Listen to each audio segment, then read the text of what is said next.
truth about beer.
Hello? Are you there? Are you there? Bueller. Wow, where is everybody? Everybody's on right Oh, and that's now. yeah, they're right there. Wendy, Eric on stories. Saw Kelly was on there, and Kathleen and Christine. Super Show. Super Heavy Metal Beer Club. Lindsay's on there. Wendy. We said Wendy. We got the whole crew. Hey, we're back. We are. Where have we been? I have no idea. Just taking a little break, I guess. Did you guys miss us? Honestly. Well, I can't speak for both of us, but I know I missed. I missed everybody. Okay, we've missed you. We missed you guys. Big time. Yes, we have. Hey, so, Bick. Full house tonight. I love it. Yeah, this is awesome. We got a great show for you guys tonight. What a way to come back to, right? Yeah. What? Well, you know, so I was speaking Haitian. Were you? Or, no, I don't know what that was. I don't know what that was either. but strangely, I kind of knew what you were thinking. not sure why, but well, we changed our intro just a little bit to, kind of transition, and so please, if you haven't subscribed to The Truth About Beer and YouTube channel, please do so, and smash that like button and share it, and then leave a comment. Of course, I know if you're on watching this live, you can be in the feed on there, but after it's all done and you really found yourself enjoying it, leave us a nice comment about I don't want any bad comments. so nice ones. We'll accept nice ones, and you can tell us what you really enjoyed about tonight's episode. Right. We're kind of missing something tonight, though. But the guru. Okay. The guru. Yeah, we are missing the guru tonight, but that doesn't stop us from enjoying the fine nectar of the gods. Yes. Well, you have to tell us about this one, Keith, because it's very fitting for tonight's topic. I think it is Captain Dynamite IPA by Voodoo Ranger. Voodoo Ranger, our friends, our good friends, New Belgium brewery. Don't know nothing about it, but because we haven't tried it yet. What are we looking at here? 7.7. Not bad. It's definitely unfiltered. I see things floating around in there besides being a little cloudy. Yep. So 7.7. I think I like it. I don't see the IBU rating on it though. It should if it's hoppy, right? If it's hoppy. It's an Indian Pale Ale, it's saying. Interesting. Yes. That's an IPA. So maybe, yeah. How come it doesn't have IBUs on it? That's weird. Oh, well, no IBUs. We'll tell you. Let's see. Is it PHs? Is it bitter? Let's see. Let's see if it's bitter. Well, cheers. Right, cheers. Cheers to everybody out there. Mm-hmm. Cheers to all our fans. It's really not. It's hoppy, but it's not bitter.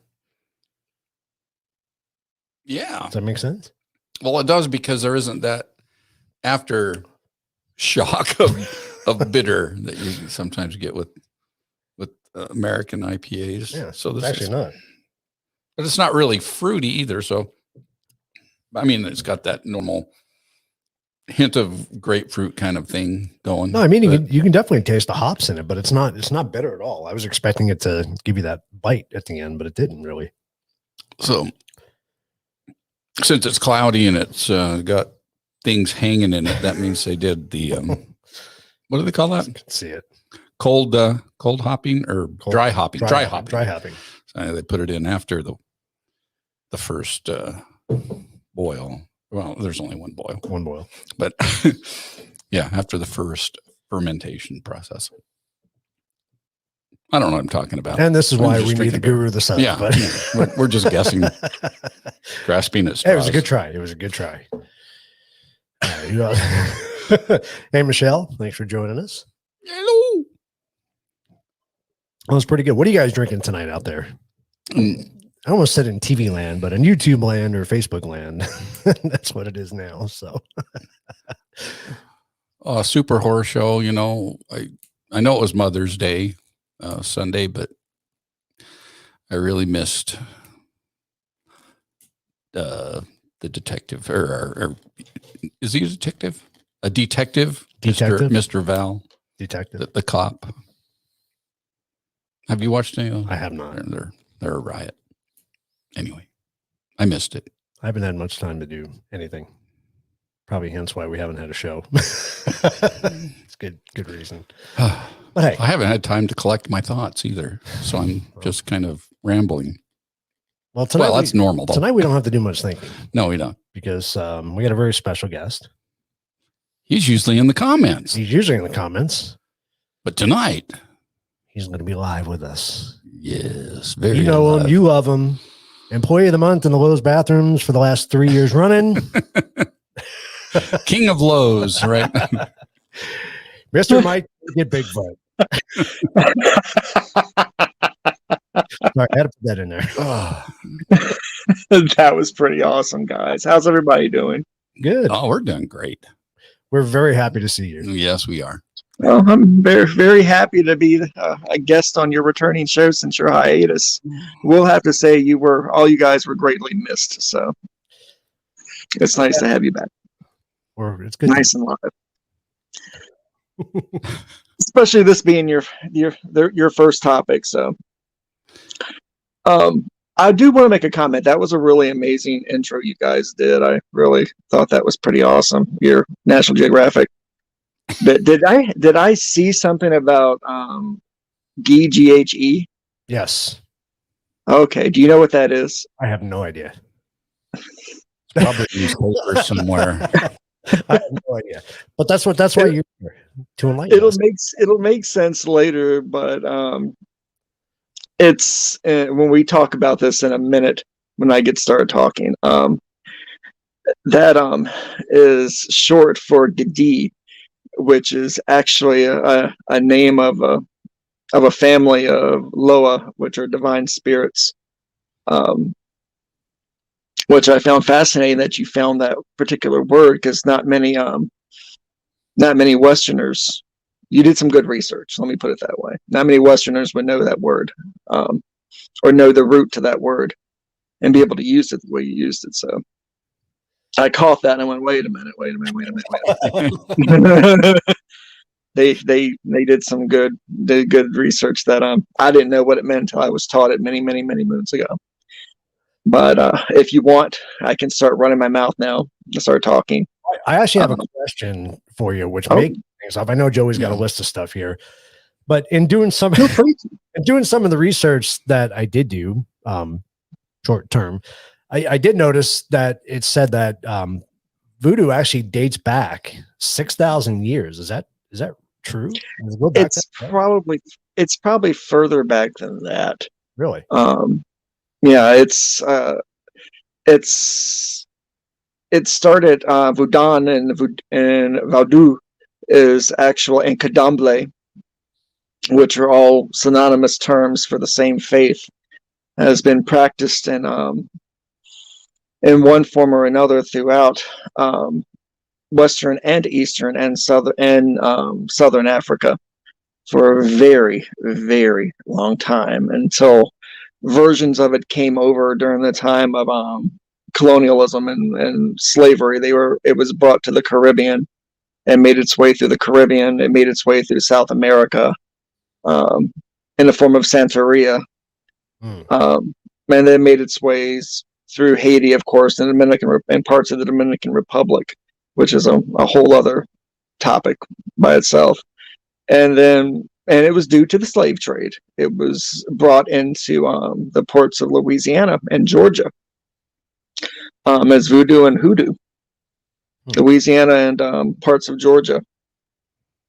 Hoodoo is more practiced in the old hoodoo people it's mostly practiced and observed in parts of Georgia and Alabama and parts of the Appalachia and Tennessee. So but no, it's a very, very old religion. It's an old religion. It predates a lot of it's one of the oldest organized religions out there. So is the term voodoo, is that once it hit the States, because it was Voodoo, right, originally? Well, it went through a number of name changes due to the Anglicanizing of the language. You had the advent of the French here in Louisiana and in parts of Haiti. That the words in French translated from the original African languages into French, and then from there into English. So it's gone through an etymological evolution, I should say. But it's usually, when you talk about them, voodoo itself, you know how Christianity is, and I'm going to comment about this in a second, how Christianity is broken up. You have your Catholics, your Protestants, your Lutherans, and such. The same thing happens with the broader religion of voodoo. It's like an umbrella. There's the purest of strains. There's the offshoots of it. There's the Hollywood versions of it. It's the fun version of it that you learn when you go to the gift shops on Bourbon Street. Don't get me started about that. There's some real scam artists out there that pull some crap that is frowned upon a great deal in the community. But here in the Haitian communities, it's Voodoo here in the Haitian communities that are here in the United States now. Or it's just called the faith, and we're called the faithful amongst the Haitian and Dominican communities, because we have actually, in my part of Virginia and in parts of Northern Virginia, there's quite a few Haitian and Haitian communities up here, and Dominican communities and Somali communities, which they practice a form of it as well. Kadamble, which is still practiced, which, by the way, is incredibly bloody. Or sacrifice kind of stuff. Oh yeah, it's true. Kadamble is still very traditional, even back on the continent. And when it can be done in the communities here, usually outside the prying eyes of everybody else who's not part of the faith, not part of the faithful. Which, by the way, being Anglo myself, I thought it would be a tough transition, but I became a member of the family quite quickly and accepted quite quickly.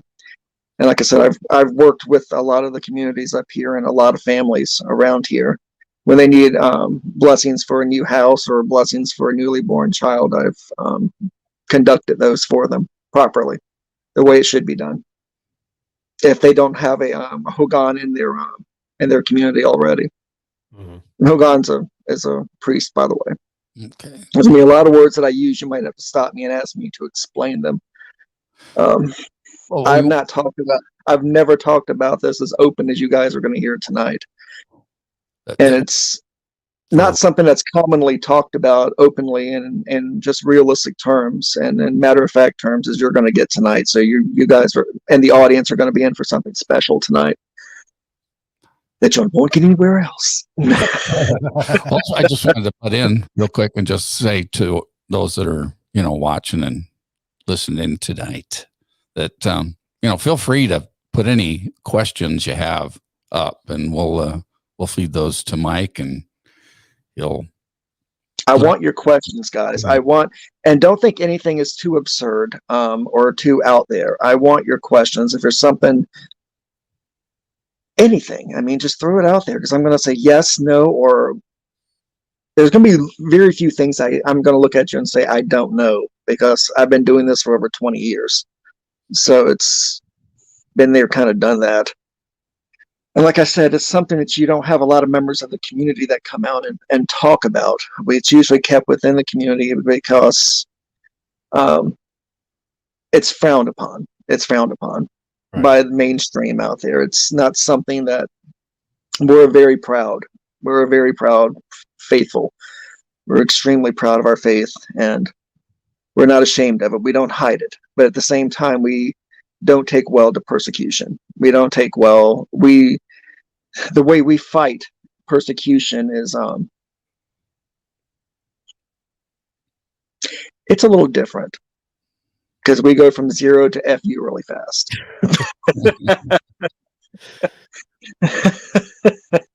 We're a very passionate people. Well, that'll bring up a question for later, that's for sure. Yeah. So, but I do have an interesting question for you, because before we get too far in, because it's still fresh in my mind. So you talked about, voodoo associated with, slavery. And Joey and I did a zombie episode in season 2, wasn't it? Shit. And it was interesting. So we brought up obviously Hollywood's version of the zombies, but then as we started doing some research, we actually started getting into the Haitian zombies. It's a real thing. Yeah. And I was wondering if you can elaborate on that, because I've told that to people and they're like, no, that's not true. There was no, it really is true. And I've gone to graves that have been, the ground's been broken, where they've come back out of it. Or I've had people pointed out to me that we're zombies to the community. But was there voodooism though, where they actually they put them into a zombie-like state to work the plantations? Have you heard that story? Usually to work as slaves. That's what I heard. Yeah. Like the sugar fields, I think it was, or something over in Haiti. Yeah, and you see, that's when you have politics intersecting with a faith to keep a group of people in line. Okay. Zombie were originally done as a punishment. And it was usually not done by a Hongan, it was done by a Bakor, which are the nastiest and the foulest among us. They delve in things that are dark. Blood rituals. They do anything they can to gather worldly items and the worldly goods. They shed a lot of needless blood, both from humans and from animals. Every favor they ask for from the lower, or it's usually done for a selfish reason, or done to harm someone. And the zombie was done that way. It was used as a punishment to their enemies. Or if somebody could pay them enough money, they would do it for somebody else's enemies. And what they would do is zombie dust that's some nasty stuff right there. It's a mixture of different toxins and poisons that's cured in a graveyard, buried in a graveyard and cured in a jar, then taken out after 21 days. And it's ready to be used. It's absorbed through the skin, mucous membranes, things, but it puts you in a coma. That it's a waking death. You're completely aware of everything that's going on around you. Completely aware. So when you're being buried, you know you're being buried. And usually the people that are burying you know that you're still alive. And that's part of their punishment. And it's through a mixture of oxygen deprivation and poisonous toxins running through the system, they do suffer brain damage. and they're more easily directed and malleable. They don't communicate well when they are pulled from the ground. The shock of being buried alive and then pulled from the ground is usually enough to blow someone's sanity straight to hell. All right. And they were used as examples. This could be you if you step out of line. That's what a lot of things that happened in Haiti, like Duvalier when he was Baby Doc and Papa Doc when they were running Haiti. They used Bakors and the Voodoo faith to keep the people in line, and using zombies was one of the ways of doing that. Because that was the example they made out of you. And that was better than killing you. Now, they didn't hesitate in killing you and cutting your head off and using your head in rituals. But they got more, they gained more out of keeping you, quote unquote, alive. Right. Use you as a laborer. They use you as a laborer. They'd prop you up in a doorway. They would let you wander the roads and wander the back roads to terrify some of the smaller townships, so they could spread fear. And the Bakor worked with the politicians to help spread that. Let me let you know, when Duvalier's regime fell, there was a lot of Bakor. If they didn't have the money to get the hell out of Haiti, they lost their heads really fast. And they didn't have the regime to back them up anymore. And the people turned against them. Interesting. I hope that answered the question somewhat. No, I did. We have another question from Christine, and she's missed you too, because she said hi to you earlier. And I read something about this today too, so I'm kind of anxious to hear your answer. But she says, is it true that voodoo was infused with Catholicism in New Orleans back in the time of Marie Laveau? Oh, dearest Marie Laveau. If we have time for the Marie Laveau story, remind me to tell the Marie Laveau story.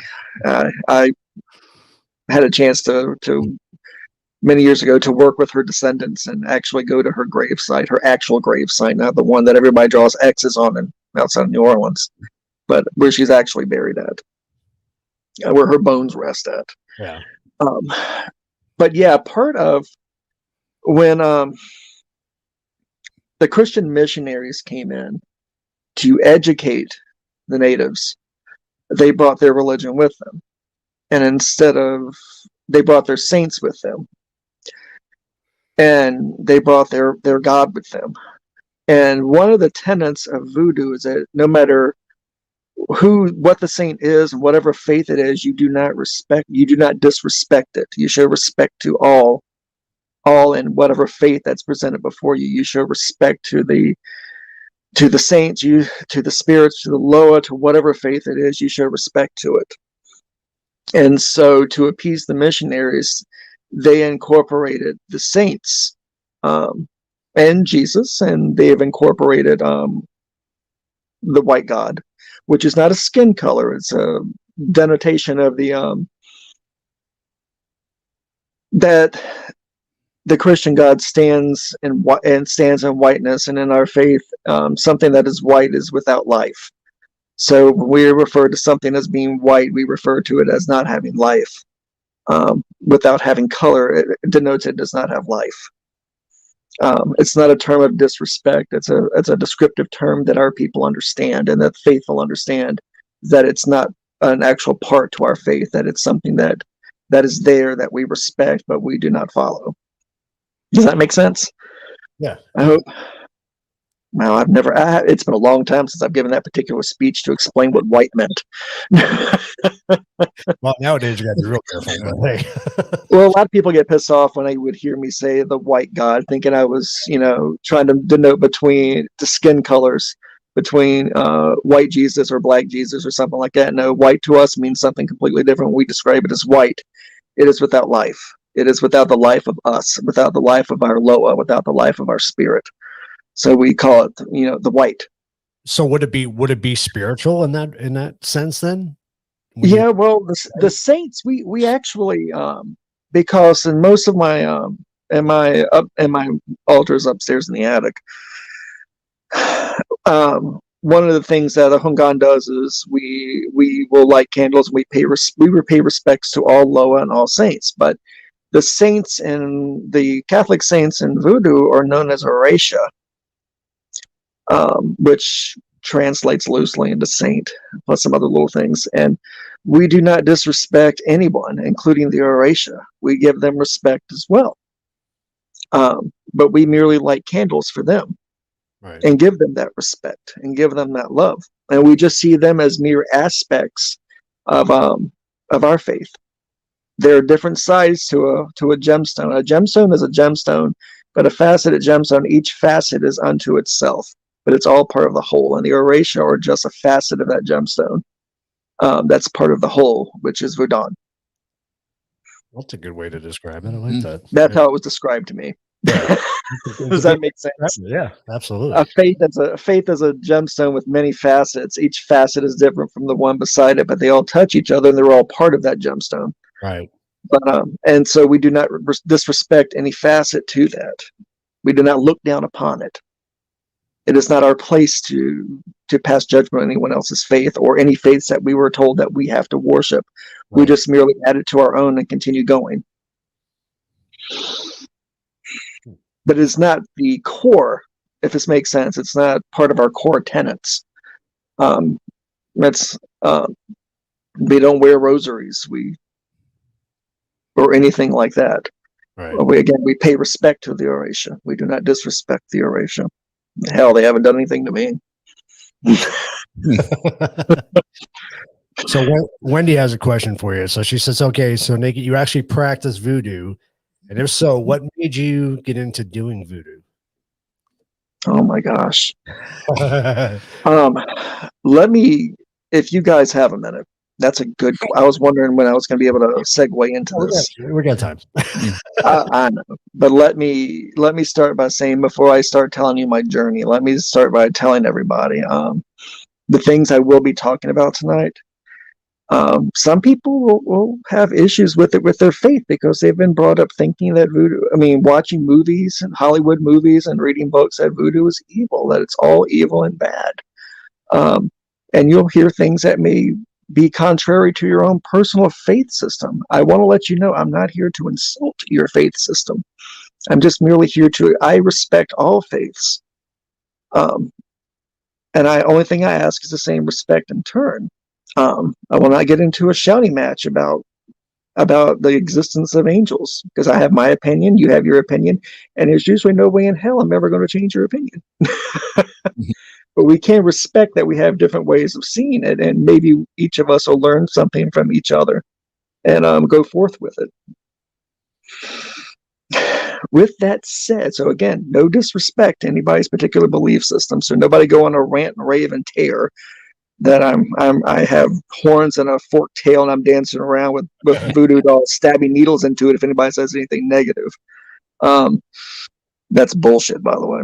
But okay, where did it all start? Oh my gosh. When my family moved, my immediate family moved out of the mountains, the Appalachian Mountains, into a more civilized area. We left a lot of the old hoodoo tradition that my great-grandma, you will hear me on Twitter, because I'm very good on Twitter, as everybody well knows, talk about my great-granny Voodoo. That's what I used to call her. I still call her that in this lifetime. She was one of the local hoodoo witch women who taught me a great deal up there. But when my parents moved away from the entire family, separated themselves from the entire family, and moved into Virginia and Tennessee and Georgia, they started new lives, for me and everybody else. And they didn't want me looking back or practicing my great granny's faith or their belief systems. They wanted me to have my own set of belief systems and be more quote unquote normal and mainstream. Right. And not be, not going to be one of the batshit crazy mountain guys, which they failed at that. Mm-hmm. But I went through, and I was old enough to know what my great granny was involved in and what my grandma was involved in. Their traditions and their practices. They practice a a form of, you'd call it witchcraft now, but it was a mixture of old Southern hoodoo, mountain hoodoo, and uh, good old the good old dash of witchcraft thrown on top of it.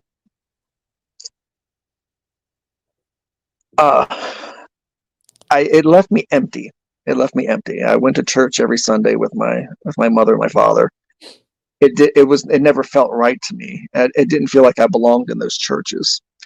So after I graduated high school, I did a few years of college, and it gnawed at me for decades. It gnawed at me for over a decade that I was missing a huge part of my life. And I decided to go on this walkabout here in the United States, where I hitchhiked, drove, you name it, planes, trains, and automobiles across the United States. I traveled everywhere to find myself, to find who I was, what I was about.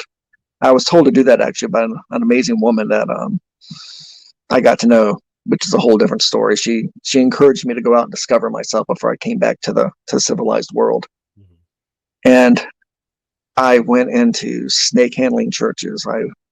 I was looking for faith. I was looking for God. I'll tell you right now, I was looking for God.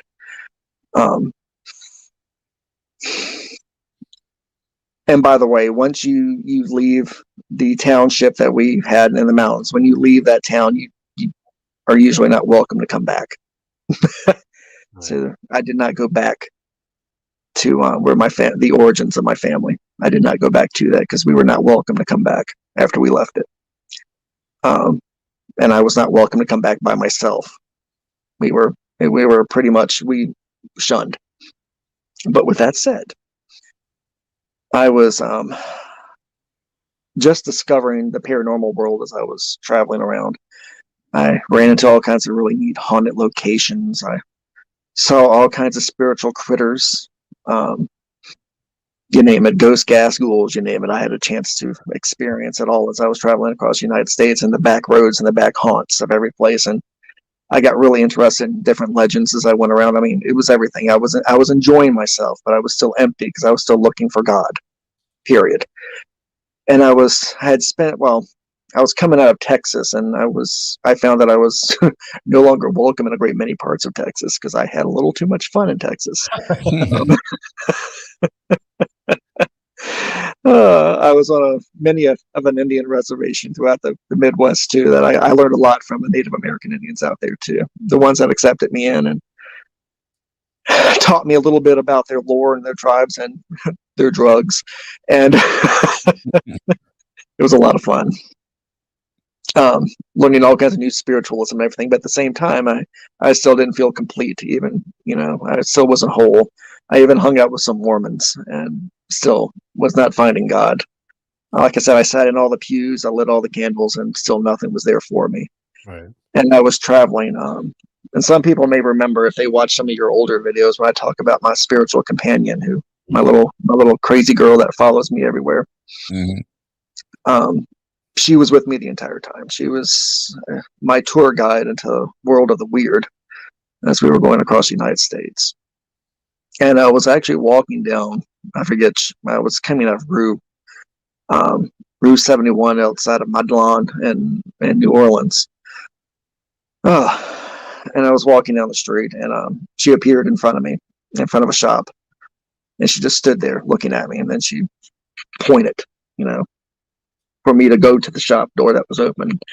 And that's where this older Haitian gentleman was sitting there, dressed all in white. And he looked at me and he says, "I've been waiting for you. Come on in." I thought it was bullshitting me because I had encountered a great many scam artists out there in my travels. And I'd been to many of a tent revival and such in the Midwest. And that was a typical line that they would use, that, Jesus has been waiting for you. I've been waiting for you. Come on in, son. I mean, I've went to some of the healers, some of the faith healers and stuff, and they would always say things like that. So I was skeptical when I went in. And but then he floored me when I walked in the door, because I was getting ready to, tell him I was not in the mood to buy any, hashish that day. Because I thought he was going to sell me drugs. Or give me drugs, which I would have been okay with as well. But I walked in the door and he says, I see your little girl brought you to me. And I looked at him. I just stopped. He floored me. I felt, I got the chill bumps thinking about it right now when he said that to me. Your little girl brought you to me. And I just looked at him. He says, come on back here. He says, I know you're looking for something, aren't you? And I couldn't say anything. My mouth went completely dry. Right. I just nodded. Yep. And Papa Thomas, his name was Pama Santin. He was Haitian. He was a 12th generation Hungan. Well respected, come to find out, very well respected in the community as both a healer and a priest. And he brought me back to the back of his shop where he had his altar set up, where he performed a great many of his rites at, and a great many of his callings at, in the back of his shop. He ran a proper Hungan shop too. He sold herbs. He sold charms. He prayed with the faithful. It wasn't a tourist trap. Right. This is for serious people that came in. He didn't sell love potions. He didn't sell cursing powder. He didn't sell little brightly colored voodoo dolls for people to buy to hang up in their window of their Volvo.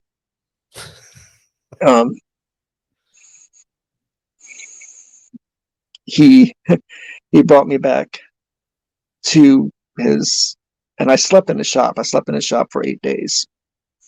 I didn't have a lot of money. I pretty much worked odd jobs and hoard myself across the country. So, I mean, I didn't sell my body. I just sold I sold my labor and my intelligence, things I knew how to do. I would tutor and things like that, drive taxis, you name it. I did a little bit of everything to pay my way to get across the country and come back around, which is something you wouldn't do today whatsoever. Scary. Yeah. Well, he told me that then, over the course of the 7 or 8 days we were there, it all blurred. I slept in the back of the shop, and he told me stories. One of the principal duties of a Hungan to his community of his faithful is to remember the stories of their people, thus the triumphs and the tragedies of their people, the stories of the Loa, their triumphs and their tragedy. It's his story to remember. He has to remember that. It's an oral tradition. It's not written down. It's something that's passed from father to son. And to Mambos as well. Mambos played their part, which is Marie Laveau was a Mambo. She was a female priestess, highest there could be. She was a special case. She still is a special case, but I'm not going to sidebar on that one just yet. So over the course of the time that I slept in the back, he told me the stories of the Loa. He told me the stories of his people. And he asked me to tell him my story and where I came from and who I was and my triumphs and my tragedies up to that. That brought me to him. Right. And he brought me in, and I realized I had never felt more alive and more fulfilled than I did at that time that I was with him. I have never felt warm. And the entire time he told these stories, it was in the candlelight of the altars of all the Loa, Simbi, Legba, even Shango, Sad's ass, Shango, Asuli Red Eye, all the greater Loa, even dear old Baron Samadi, Baron of Saturday. He told me these stories in front of them. And I'll tell you right now, I'm getting goosebumps now seeing their names aloud.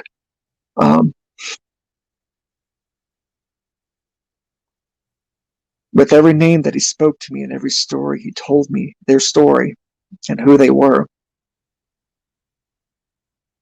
I felt their hand on my shoulder.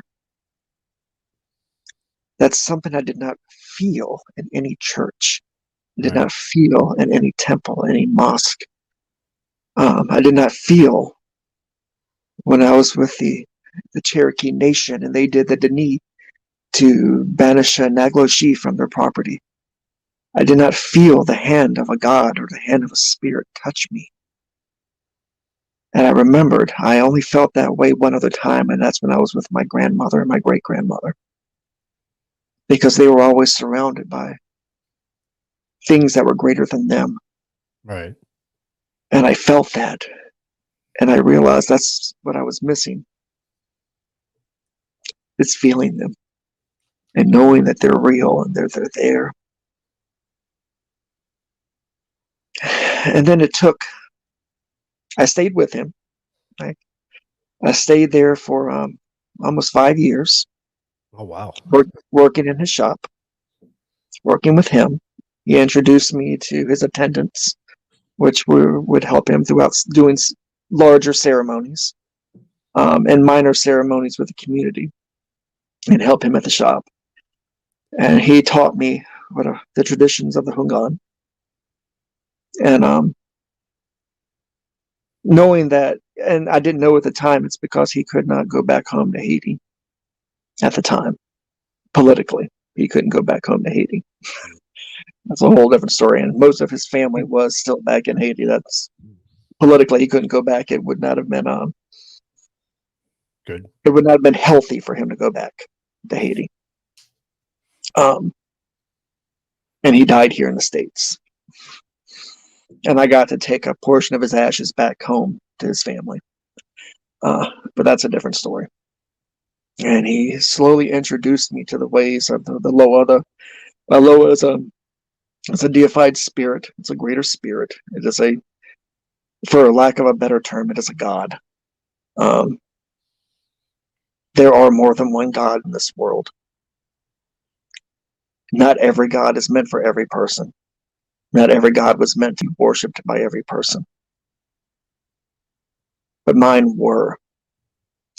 And he wanted to pass the traditions on to me to take his place when he died, and to continue to carry on as his son, as a Hungan in his favor. He taught me, he showed me what a bakor was, because there was a bakor shop down the road that was run by a local bakor. Which, when you hear about witch doctors, you hear the term witch doctor, that's what a bakor is.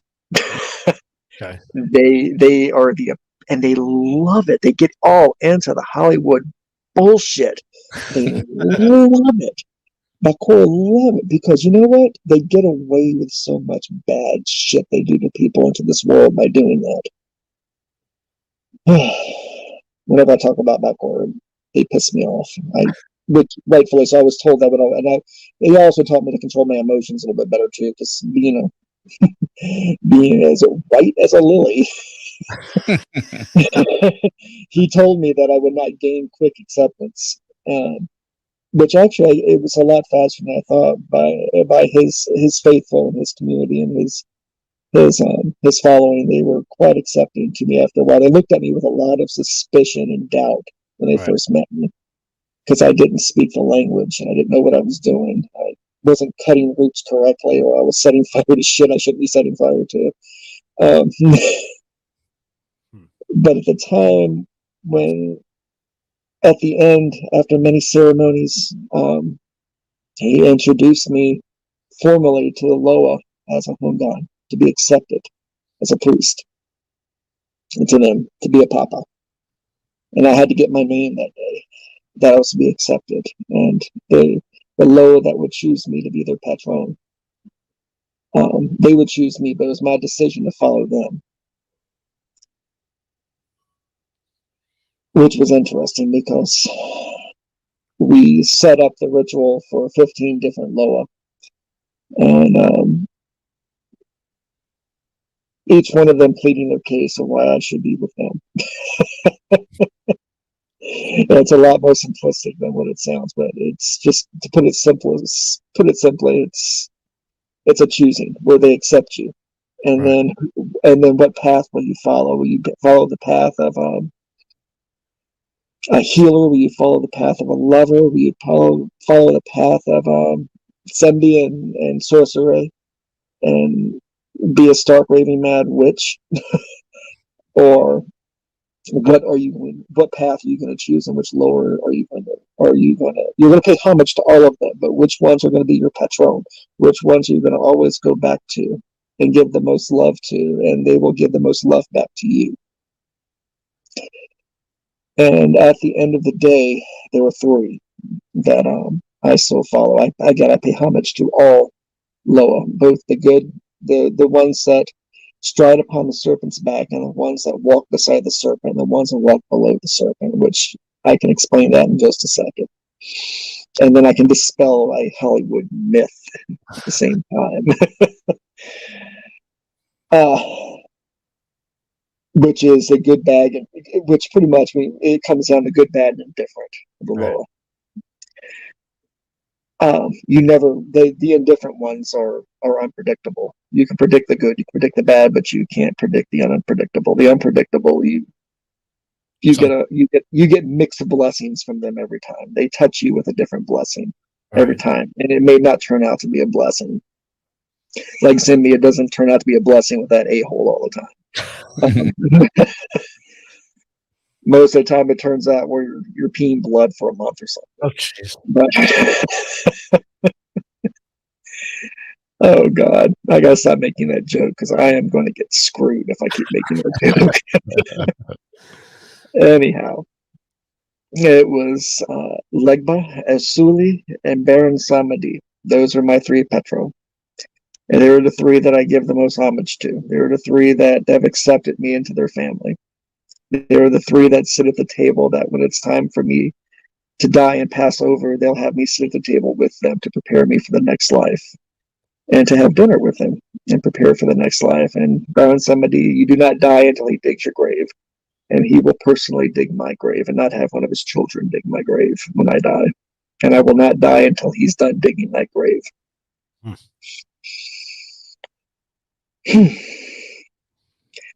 Those three being my patron. I was initiated as a Hungan, and that means I could lead ceremonies. I could act as an intermediary between the Loa and the faithful.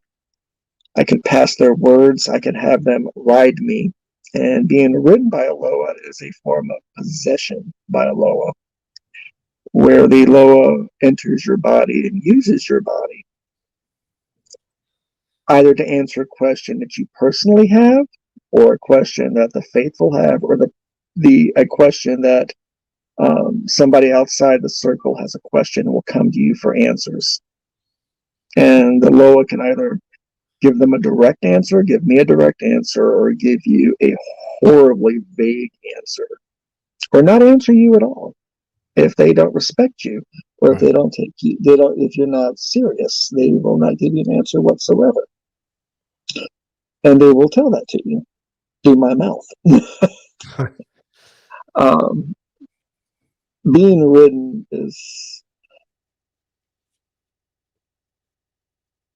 it's an outer body experience. You're standing outside your body, watching your body moving and acting and contorting in ways that you didn't think your body could. And there's something else there running the show, and it's not you. The first time it happens, it's absolutely terrifying because you're not in control of it. You're watching it happen.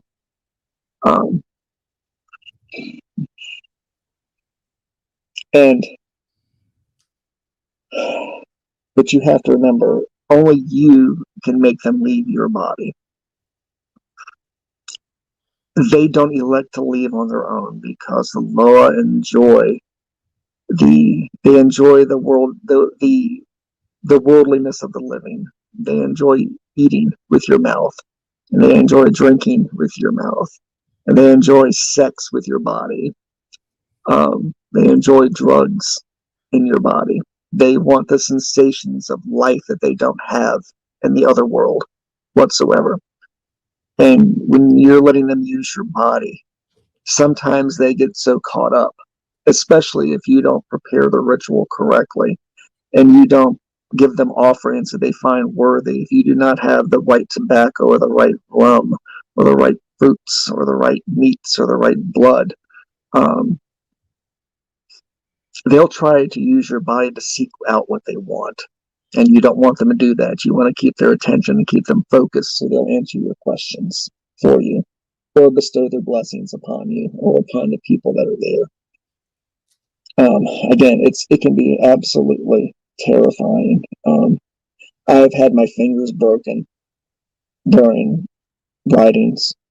I had my left foot and ankle were shattered because my body was contorting in ways that were not meant to be contorted in, and So they broke their own. I mean, literally, my bones were literally broken. I'm not no shit. My bones were literally broken. Whoa. I still walk, but if you see me, I still walk with a limp, a really bad limp. But it's considered a mark of favor, a mark of good luck when something like that happens to you. Well, I have another question though. Yeah. From Heavy Metal Beer Club. So, do you still perform voodoo rituals regularly? Every morning I wake up, I go and I light the candles, and I offer a small offering at every altar. I light all the candles to all the Oratio, and I do a small prayer to them, not individually, but as a group. Every single day, and then twice a month, I do a major ritual, which is usually a bloodletting. That happens in the barn or outside, usually in the barn. That a goat, a chicken, is sacrificed. I have my attendants come there. I don't have my attendants with me every day of the week.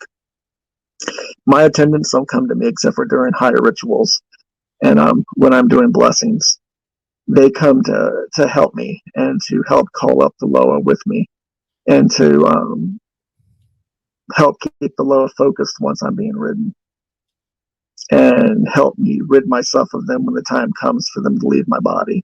But that happens twice a month. It still does.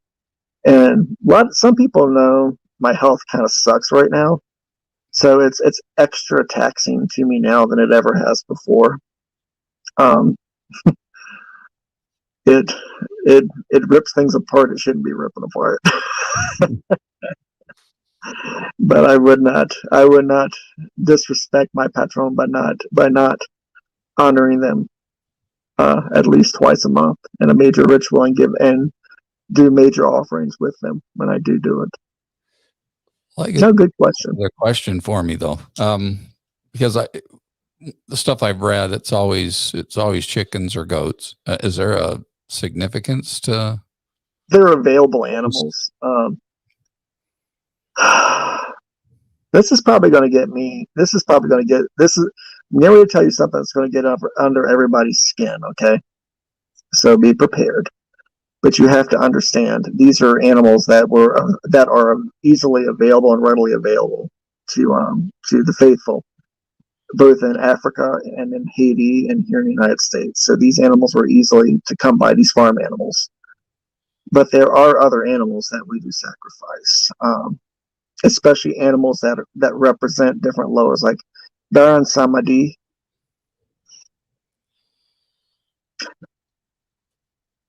This is going to be rough for some people to hear this, but Baron Samadi, one of the aspects that he appears to you in is as an aspect of either a white horse or a black horse, and it is a high honor to him when you expect something major from him, to sacrifice a horse.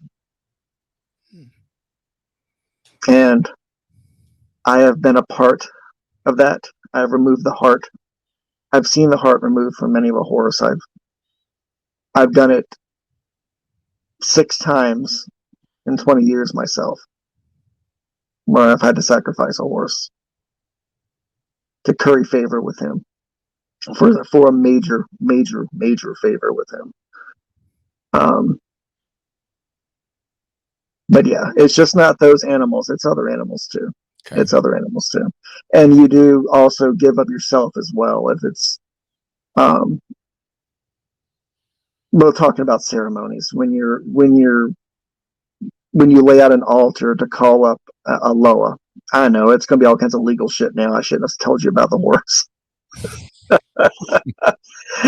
I'm gonna have Betty White at my doorstep now to kick my ass.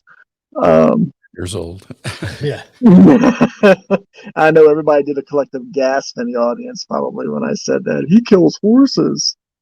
The horses at the end, they don't get left to none of these animals are left to rot. Some are. But a great many of the pieces are actually eaten by the community. So that was going to be my next. If things were harvested. Yeah, or they're eaten by the community or they're burned, and then the ashes are. It's done relatively humanely, and then the ashes are added to the altar when you're done. But one of the more interesting things, I think I sent you some pictures of a veve.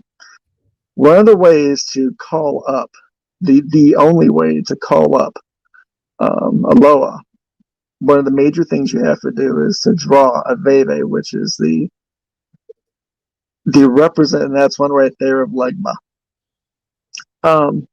These are used. Think of them as the bat signal in modern terms.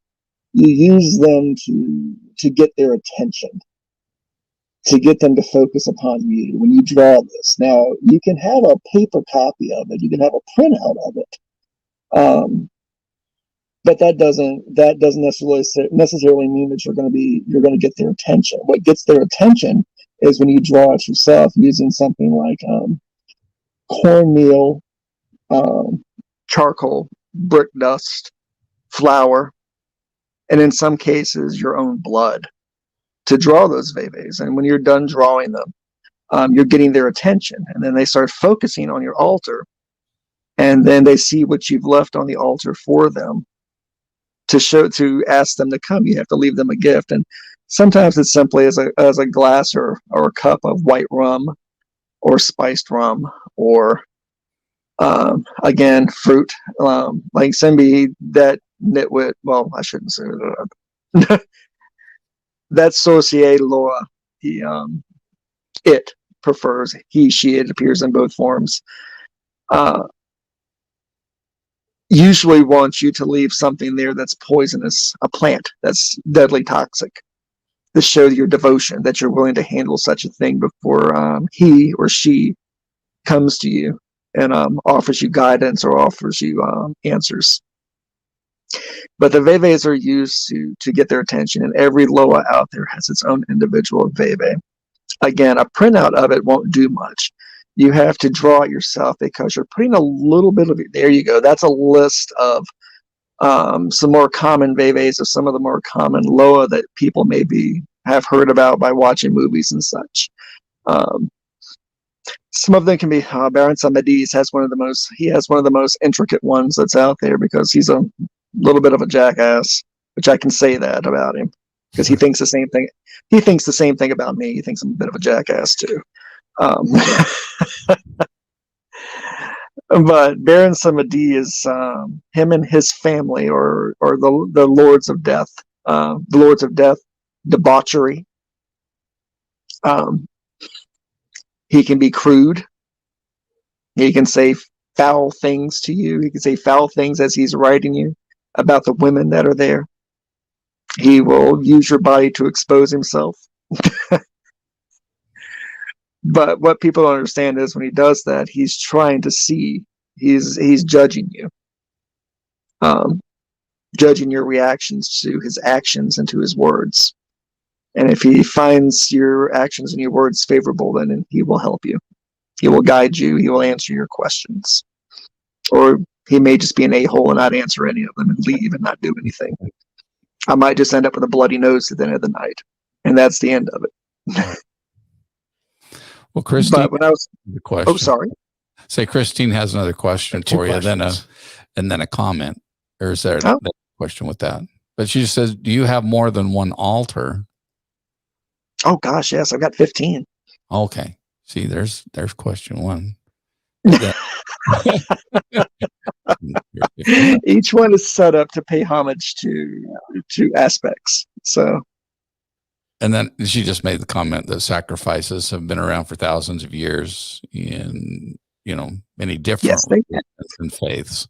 And, and I think to myself, when people start cringing at thinking about your kind of sacrifice, if they only saw what went on at chicken farms and, that's true. That is true. What Yeah. you're is a lot more humane than, It's very, if it helps, it's very, very quick. It's very quick. I don't know if anybody wants the gruesome details, but I'll be happy to provide them if somebody asks for them. But it's gruesome. I do not leave because I wear white at every ceremony too, because I don't expect to be white at the end of the night. I'm usually covered in blood. If not my own, it's from through a sacrifice. Or covered in oil or something. I'm always covered in something icky that's on me. And then I just burn those clothes and start with a fresh batch on the next high ritual. So, but no, talking about the Loa, I want to let everybody know that the good and evil of them. When I talked about the serpent, I don't know how many people have seen the movie The Serpent and the Rainbow by Wes Craven. It's an old movie. It's an 80s. Old movies, yeah. Well, it told a true life story of a doctor who went to Haiti to. He was trying to discover and it was a true story. He went to Haiti to discover. It was during the time of Duvalier and all the uprisings in Haiti. It was a pretty bad political time down there. The fact was, he went to Haiti to find out to find out the secret of zombie powder, because he was trying to find new drugs to control pain, and he thought that if he could find the secrets of it, it could be something they could adapt and use in the medical world to help people out with pain and anesthesia and such things. And needless to say, he had a number of bad experiences, but he learned a great deal about the religion when he was there, and about the political systems in Haiti too while he was there. They weren't very good to him. And he wrote some amazing articles in different journals of medicine. I can't think of the doctor's name. But the title of the movie, and that's one of two movies I'm going to reference right now that get part of the faith right, because that's when they start to see voodoo, and they see the sensationalized part of it. They see people being cursed with needles in their belly, or snakes being cursed into their belly, or they get possessed and they eat glass at a table. Which, by the way, the glass eating thing is correct. Well, really? The glass eating thing has happened. It's happened twice to me. Tears your gums up, and my tongue almost split in half one night when I was chewing on a goblet one night. It's during the writing process when you are possessed by a Loa, when you're possessed by a spirit, and it's testing your faith, but it's also testing the faith of those around you to do stuff like that. Sometimes a Loa will have you pick up a nail and shove it through your hand in front of them, because it wants to gauge the reactions of those that are there for the ceremony. If they're there truthfully and honestly, or if they're there to be there. If they're not there in a serious capacity. The glass eating part they got correct. Parts of the zombie they got correct. But the story of the serpent and the rainbow they got 100% correct. There's a lot of Hollywoodization mixed into it. But the glass eating, the zombie powder, which is true, and the serpent and the rainbow aspect is, because that was one of the first lessons I was taught, is about the serpent and the rainbow. That and our faith is a great serpent that we can either stride the back of and walk within the rainbow that reflects off the scales of the serpent as the sun is above you. You can walk beside it where there's part of a shadow and there's part of the light, and you can walk in the gray and not take a side. Or you can walk beneath the belly of the serpent and never see the light and never see the rainbow and never be a part and never hear the voice of the hummingbird. And those people that choose that path are to be pitied and not reviled. Oh, wow, I sound just like Papa Thomas when I said that.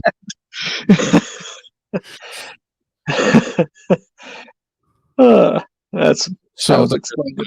conversation going on in the background about the sacrifice thing, and people having Oh God, that. I've started some shit, haven't I? That would, and I'm pretty much I'm my dad. I went hunting with my dad when I was like 12 or 13, and he Oh hell, I grew up with the it. deer and it killed me, and so I personally I've never been able to take an animal's life, Right. for sport or whatever. So no, I can, I will tell you this. man, I don't do it with a smile on my face. I Mhm. still flinch. I still cry sometimes. I still shed tears when something that I've raised is that I'm killing it by my hand. I'll still shed tears. I still flinch. But I don't mourn anything that has died fulfilling its purpose. And these animals have died, not needlessly. They died fulfilling their purpose. That's what they're here for me. That's what they're here for, our faith. They're here for the Loa. They're here as they've served us in the physical world. Now they're going to serve them and their appetites in the spiritual world.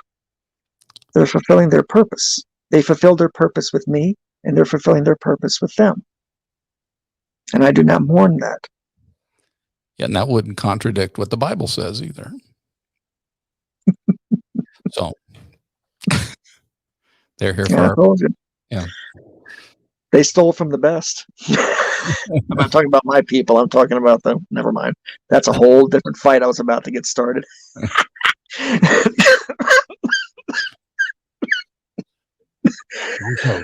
Got to finish the show. You got to finish the show. I know. I need to stop being a jackass. So, Eric on Story says, I think the doctor you're speaking of is Dr. Wade Davis, Serpent in the Rainbow. That sounds familiar. Oops. That sounds familiar.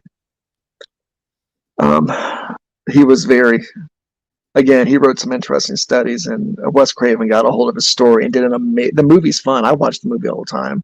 I get good laughs out of every time I watch it. He does present a Bakor correctly, because Bakors are about collecting souls. They're about collecting the lives of the foolish. And when you go to a Bakor for help, you pay spiritually. You may pay in money, but ultimately you pay with your soul and your spirit. And it's something that they relish in having a hold of and being able to use. And that's why they're to be pitied and not reviled. Although I wish I could, but I don't. But there's another good movie that's out there too that I recommend for people to watch. It's so very, very Hollywoodized, but it's an old movie. It's called Venom. It ain't the new Venom where the symbiote and eating people's faces and shit. This is an older movie called Venom. You'll have to look it up. How old is it? But it's not. It's in color. It was put out around the same time as Scream, the movie Scream, somewhere around the same time, maybe a few years after Scream. Early 90s. But they took they got one part. They got actually a couple of really good parts. If you want to see Veves, they've actually, and there's actually stories that the people that were on the set of this movie that'll tell you, because that's why this movie is not well seen or well known, is because a lot of weird shit happened on this movie. Because a few of the scenes, they have Veves like in a garage that are just drawn in blood everywhere. They're hand drawn everywhere. It's not real blood, of course, but it's supposed to be blood and stuff like that. But they're hand drawn all throughout the garage, and they're the actual thing. They're the real deal. They had some poor simp come in there and draw these everywhere. And you're getting the attention of things that you probably shouldn't be getting attention of. And they had a lot of weird shit happen on set. A lot of scary things that happened. The other thing that they got right was, which is the crux of the entire movie, is something called it's a binding, where you take the evils of man from him. You take the evil from someone, and you lock it away in an object, and you can keep collecting it, but eventually you'll have to dispose of it properly, which is usually taking it and releasing it into animals, and then killing those animals, sacrificing those animals to send that evil back into the spirit world and get it out of man's world and sending it back to the world of the Loa, so it can be dealt with properly there. And they got that binding correctly, done correctly too, I might add, which was spooky. Somebody got a hold of some really factual information for that movie, and it's kind of scary to watch when you're Hungan or you're deeply in the faith, and you see a movie like that, and you realize they got a few parts of this were really, really scary accurate, and they shouldn't be giving people ideas to go out and play with it. Has a lot of snakes in it too. Hollywood's never done anything like that before. Hollywood's a bunch of freaking idiots. Hollywood has given rise to people on the street during Mardi Gras that sell voodoo dolls and charm bracelets with loas and skulls and trick candles and fake potions, you name it. I'm not supposed to be disdainful of those people and their lifestyle, but I am. Yeah. I can't help it. That is the Western part of me that I've never been able to beat out. Is that when you have people that are using something near and dear to you, they commercialize it, and it's disgusting. When the reality of it is so sacred and so beautiful that you don't paint your face up to look like Baron Samedi and put a top hat on and dance around like a fucking idiot. That's so disrespectful. That's so disrespectful. Speaking of Loas, okay, I'm going to get off my soapbox. Did you have a question before I go into something else? I was just going to say, it's Hollywood that makes the word voodoo something evil. It's like saying you do voodoo. It sounds like you do evil. That's not it at all. You practice voodoo, which there's nothing evil about it. It's actually quite beautiful. I'd like to get into that part of it because I know, well, from what I've read, it's very the genealogy of your family and everything is very, very important in there. It's calling up the ancestors. Yeah. And feeling them as they flow through you. My granny and my great granny, when they heard me call them for the first time, and I first felt them walk into me, I cried like a baby when I called upon my ancestors for the first time. I cried like a baby. When I called upon Papa Thomas's ancestors for the first time, they were interesting. They kept referring to me as the white boy, but I've learned to accept that with a grain of salt. I know I'm white. You don't have to keep pointing it out. And that's before I realized what the term white meant. So sometimes it can be used as an insult, but most of the times it's not with us. But what would you like to know about ancestors? Well, so I guess the question, or maybe it's a comparison that you could make to that is, I know how you feel about guardian angels and that kind of thing, but I mean, would that be the comparison that you would make to guardian angel is your ancestor, God, there's somebody that's in the chat right now that is going to get really pissed off, and her name rhymes with Wendy. Well, I just put up a question that she asked you, but we'll wait to your description first. I hope you get to meet Wendy someday. She's awesome. I'll send her some of my ashes. She can do whatever she wants to with them. She can put them in a bag and beat them every day. I'll show you a guardian angel, you asshole. Smack, smack, smack.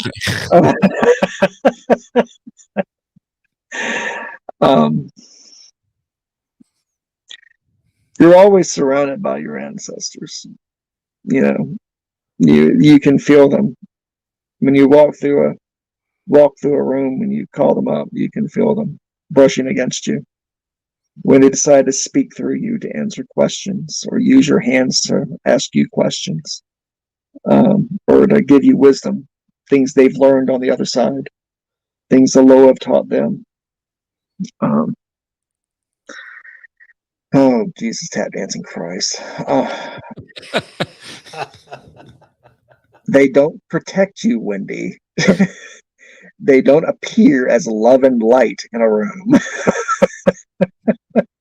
You're not surrounded by a white light when you call them up. But you do see them as a spectral apparition right before they step into you. Or if they'll answer the questions flat out. Wendy.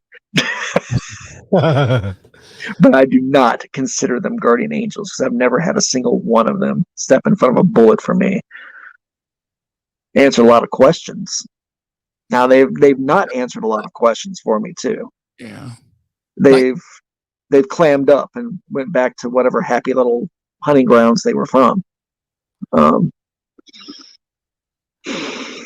I guess for me, if I'm to envision a guardian angel, it wouldn't be so much the guardian part is just kind of a, I don't know what you call it, but it's a comforter.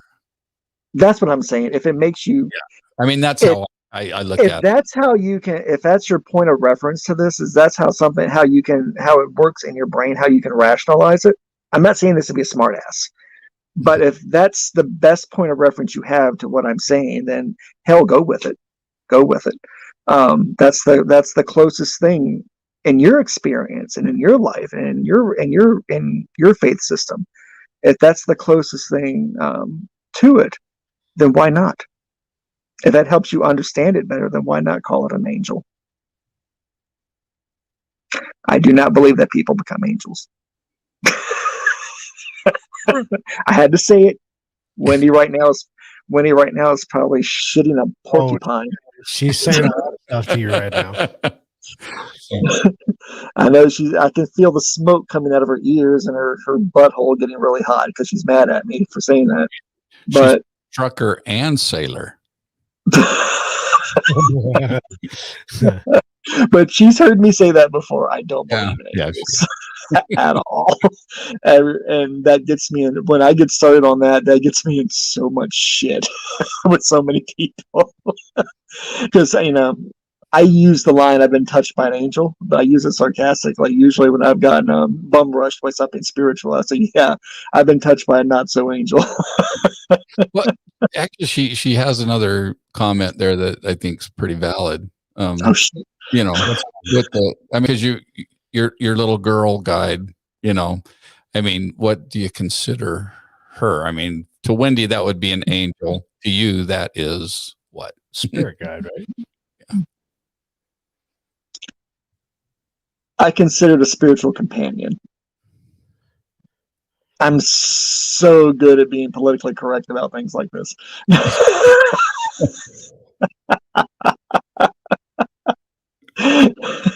Spiritual companion.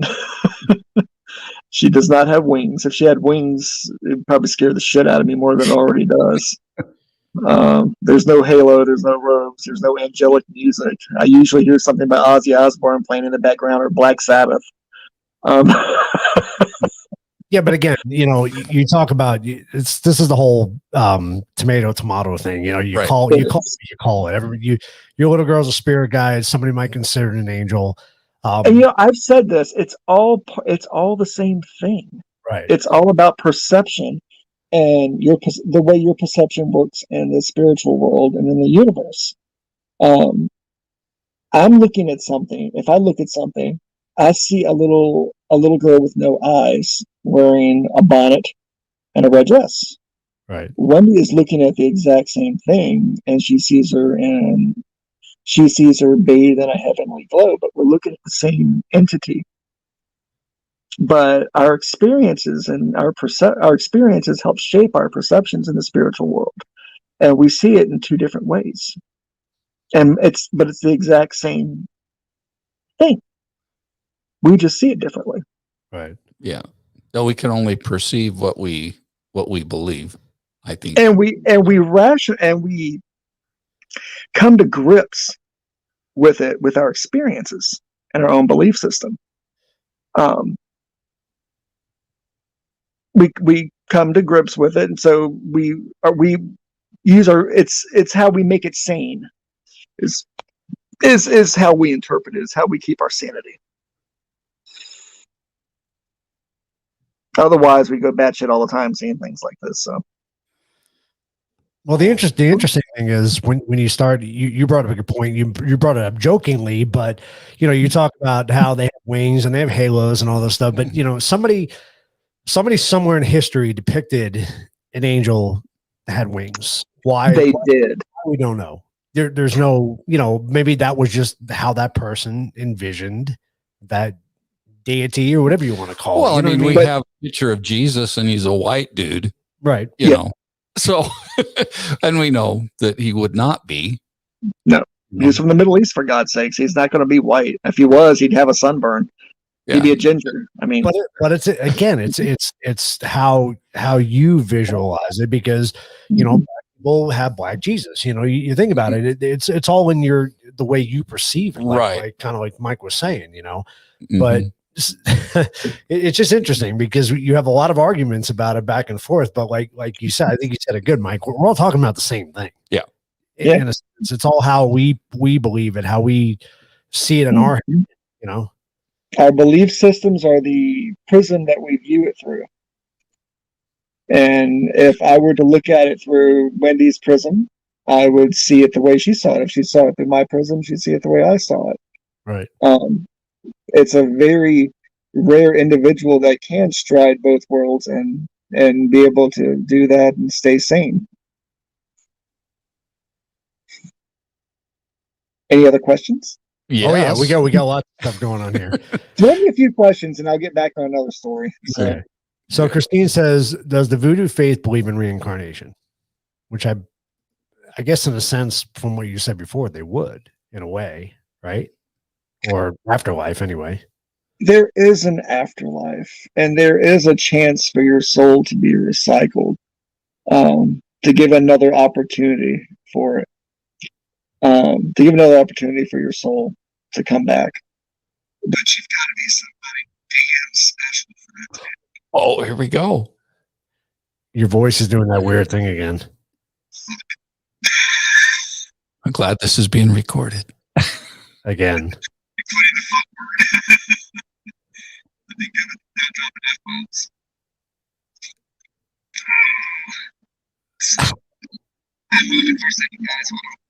All right. I'm getting away from something. And I'm moving that mask I showed you earlier away from me. So I told you that thing is like a payphone to the afterlife. So especially when you get into some really meaty stuff. Yeah. It's weird. It's sounding like you're talking to a megaphone right now. Wait, did you go back? Is that normal? Is it? I don't know. Talk to Say it. something. Say something. Oh, it's right. He's got the double going on again. Happy, happy, joy, joy, happy, happy. I just warned everybody in the Twitter world some weird shit would probably happen tonight. So. Yeah, well, it does. It's happening right now because you got the double voice thing going on again. Whenever Wendy starts talking about shit, it pisses off a number of the critters that hang around me at all times. So. That's so weird. Why does it do that? I don't know. I blame Wendy. You can't. I don't know. I really don't blame you, Wendy. It's all done out of jest and humor and love. Nothing but love. So I'll read a couple of comments to you here because your voice is still weird. It's still going weird. So Aragon Story says, guardian angel is a guiding angel too. That's what I believe, but you have the right to your opinion. And then Wendy says, I never said that angels have to have wings. That's what's to say? You made up in your own head. Christine says, I feel angels are pure bright light. That's interesting. Every time I bring up angels. Wendy says it's my angel messing with you naked. Oh, they're naked. So your angel's naked rubbing up against me right now. Your voice still hasn't come back. It's still weird. That's so weird. I mean, fudge. That's really fudged up. Makes it entertaining. It's your little girl. It's your little girl messing with you. That's what Christine said. It probably is. Oh, now you're come back. Oh, there you go. You coming back now? What do you know? Did you guys have any other questions before I start chattering again like a magpie? No, I don't think there's any other questions. I was kind of waiting until your voice comes back full because it's still not back full. How about now? No, now you sound like you're two people talking. Oh. That's getting weird. How about now? Blair on it. I just Blair wished myself. That's so weird that it does that. You don't even touch anything and it just automatically goes to that. Yeah, it is weird. I do have a question though. Maybe we can touch on because we had Patty Negri on. But a little bit ago, and how being a white witch, they deal with the four elements, of earth, water, air, fire, and fire. And you're, of course, earth and what we say, earth and water are pretty much tangible things. Fire is very tangible as well. Because it'll burn the shit out of you. But the air part, is consciousness and arts. Does that all work into voodoo as well? Those elements. Well, there are concepts that are similar to that. The Loa, we call it the fundamentals with the Loa. Do I sound better? No. I think you're underwater. Can you understand me though? Yes, now I can. Now you can. Whatever you're doing right now, don't move. Stay right there. If you could see, I pretty much have my left leg around the back of my head right now. It's pretty entertaining. It's a Kama Sutra thing. I guess I'm making my own antenna. Anyhow. It's so weird. It is similar. It's called the fundamentals. They govern, the Loa govern the fundamentals of aspects of nature. They govern the fundamentals of love, the emotions, of hate, of lust, of passion. And with passion comes fire. With hate comes cold. With death comes the earth, going into the earth, and the drowning in the water. So similar but different. As said, Asuli has two aspects. Asuli, she can, my main Asuli, who's a Loa, one of the greater Loa, as her main aspect is that of love. But Asuli Red Eyes is the opposite of that. It's when she assumes her aspect of hate. And the fires of love turn into the fires that burn you of hate. So similar but different. That's why I get along well with witches. Our faiths intertwine well. Like I said, we have a number of witches that visit our storefront downtown because I do sell some of the herbs and some of the things that I make down there in the shop. And they'll come by and purchase them because they can't find them anywhere else. And I go to them to purchase stuff because I can't find some of the stuff they do anywhere else too. So we do share trade secrets and talk shop. Yeah. It's fascinating. Well, they taught me how to use comfrey correctly, because women should never handle comfrey unless they're a midwife inducing labor in a woman. Because if a woman who's not pregnant, but if she holds fresh comfrey or gets comfrey salve on her skin, she'll actually go into labor. She'll have labor pains. Oh, wow. She'll have violent, vicious labor pains from it. Ask my wife about that. Oof. I told her to stay out of that comfrey, but she had to sit there. Oh, it smells so good. Oh my God, my vagina's exploding. I said, yeah, I told you not to touch it.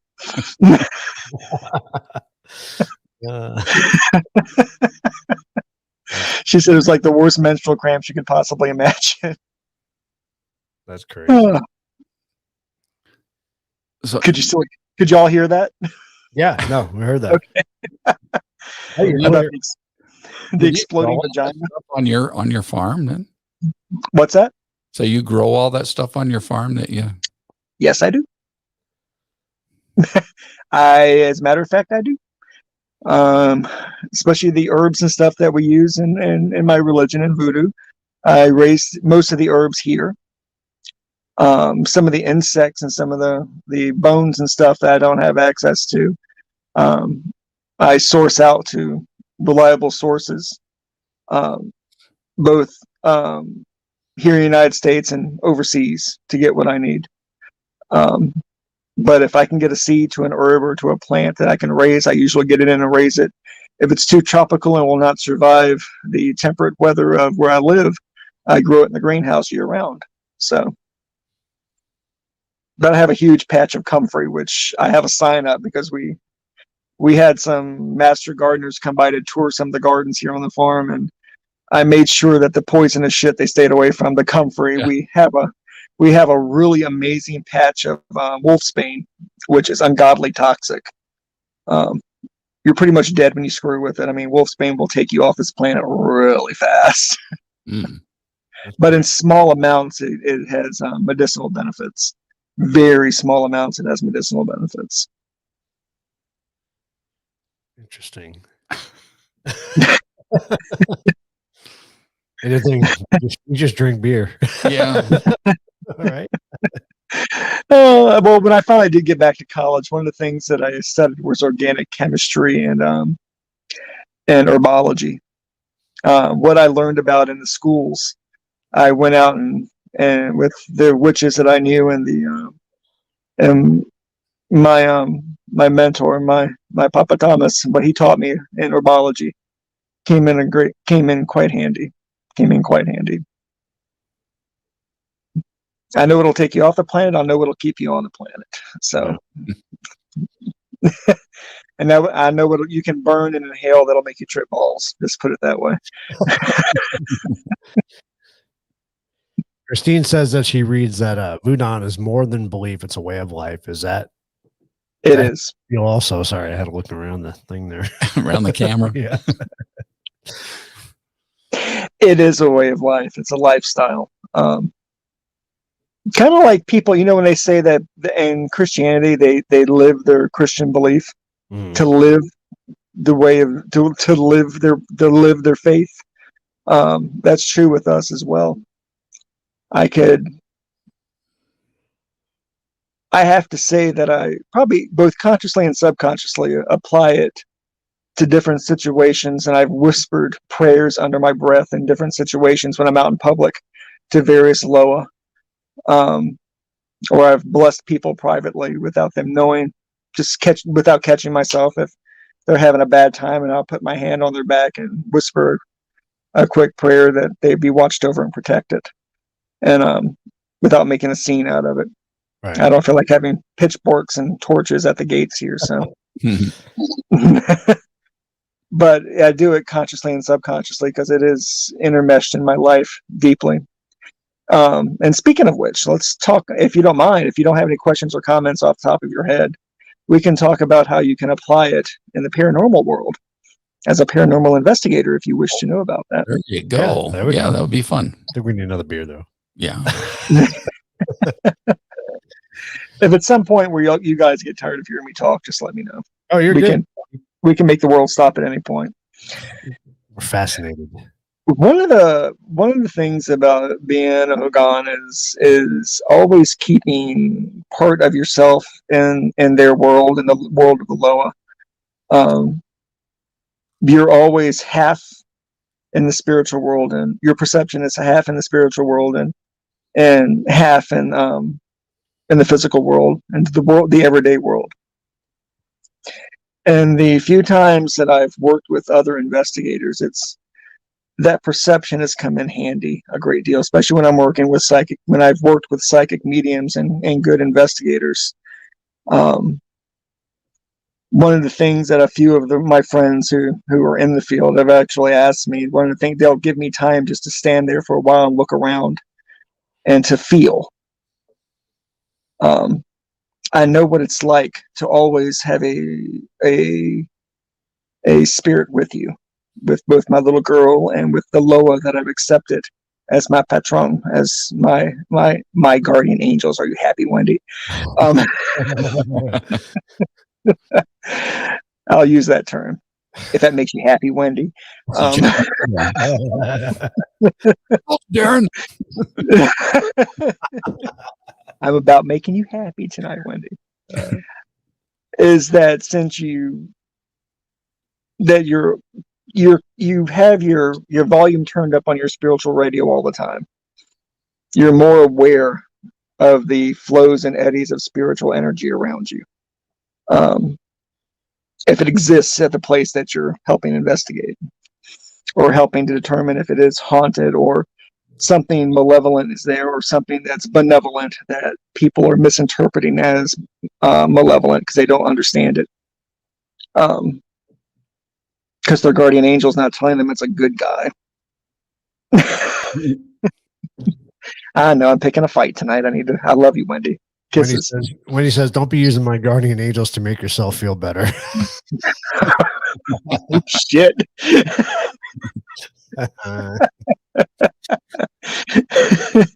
You got some pissy guardian angels there. They're pretty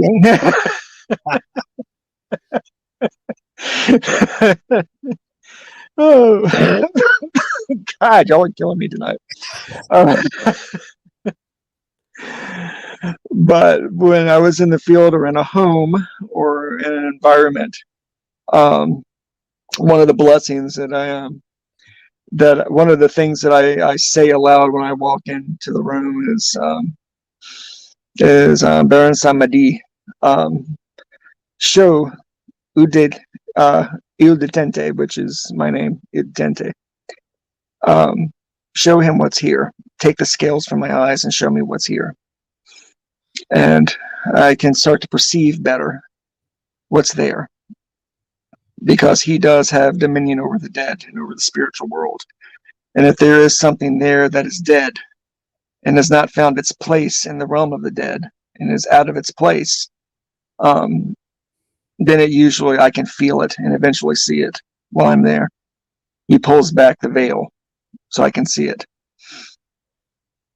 which we call removing the scales.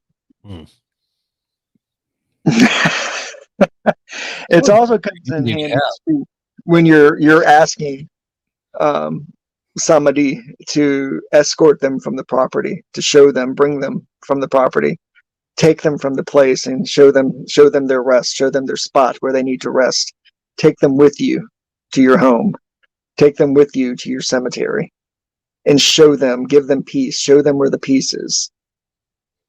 That is my prayer to him when I want him to help remove them and take them and show them that it's okay. It's time to move on to something else. Or if it's something nasty, if it's something particularly nasty, I usually break out all the sealing herbs and a little blood and start hemming it in and making sure it can do no harm while it's there until it decides to go on its own. So would that be like an exorcism? No. No. No. You're hemming it in. You're closing. Okay, think of it this way when we see it, that the door to the living world, the window to the living world is wide open, and they can pass in and out of it as they feel fit, as they feel they can. And they retain their power and their strength because they can draw that from the realm of the dead. So what you do is, while they're here in the realm of the living, doing what mischief that they wish to do, you close the window. Okay. You cut them off from that source of that power from the realm of the dead, until they make up their mind to stop doing what they're doing and move on. Interesting. It's an interesting process too. Yeah. I have a. So You guys are magicians, so you know what a chakra is. what? Oh shit! Whatever, chakra. You should. Do you have a chakra? Have you heard somebody play a chakra? It's a gourd with shells on it. I know what you're talking about. Yeah. Yeah. Well, chakras are used a lot in voodoo ceremonies. They're called many things, but we raise gourds here on the property that I make into chakra, to use both personally and to barter with and to sell to members of the community with as well. Well, the ritual involves a chakra, crossing powder, a little bit of goofer dust, which goofer dust, believe it or not, goofer dust is 90% black pepper. Huh. I did not know what that was, but I was showing how to mix goofer dust. Is like a universal. It's like a universal everything. It's the intent that you use goofer dust, but it's usually used to seal away spiritual spirits and spiritual creatures that exist in the spiritual world that may not necessarily have ever been human. But goofer dust is usually used to seal them in and seal them away. Crossing powder is used on the living. Crossing powder you put at your doorways, and whoever crosses your threshold to come into your home, they can bring no ill with them when they do it. It gets left at the door. Either it's left at the door or they're left at the door, depending on their intention, and they can't cross it. And if they do cross it, those ill intentions are left at the door and not brought with them. Huh. But that's crossing powder. That sounds like a handy powder to have. Yeah. I mean, It's easy. it's Easy to make. Too. that it's mostly pepper when, Well, the goofer dust is mostly pepper, but the crossing powder is something a little bit different. Okay. So is it salt based or is it eggshell? No, it's actually, well, nowadays we use brick dust, but it's mostly the rust from cemetery nails, fresh cemetery soil that's been dried thoroughly. Back up to But those who don't access the bricks, they use clay. nail. What's that? So you got to back up to the cemetery nails. Where do you the nails from? The rust from it. The rust from This is nails. Yes. this is the part that's going to get me into trouble again. Oh Oh, boy. Okay, Grave robber, is that what we're talking about here? I'm talking about grave desecration for a minute. Let me tell you what, it's not frowned upon in a lot of cultures to go and actually collect the bones of your ancestors and relics from where your ancestors are buried at. There's a lot of, and that includes the religion of Voodoo, is to collect these objects from from the sites where they were buried at.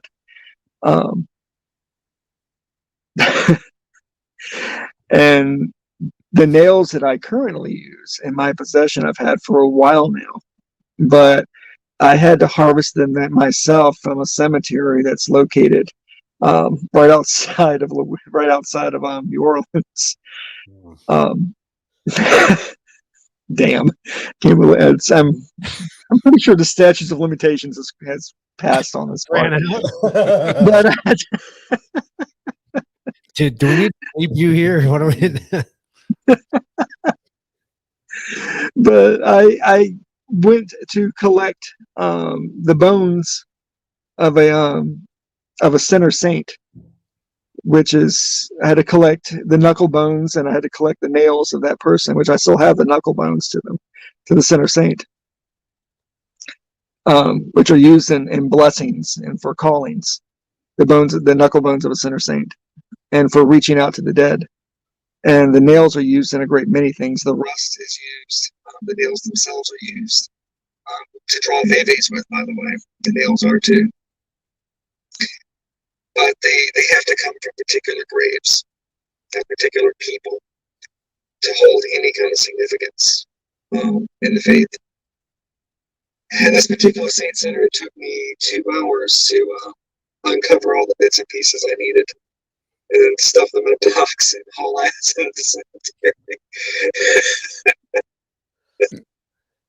You're not I saying. know, killing horses and grave robbery. By the way, it's not called grave robbery with us. It's something that's done. It's practiced. It's not frowned upon. It's actually expected. To use the dust of to use the ground bones of certain people that have been buried. Black orders will use the ground bones of criminals to curse people with, and they use it for bad things. We don't use it for bad things. I have a great bag that has a number of pieces of people's bones in it, but I didn't kill them. These people were dead for 100 years.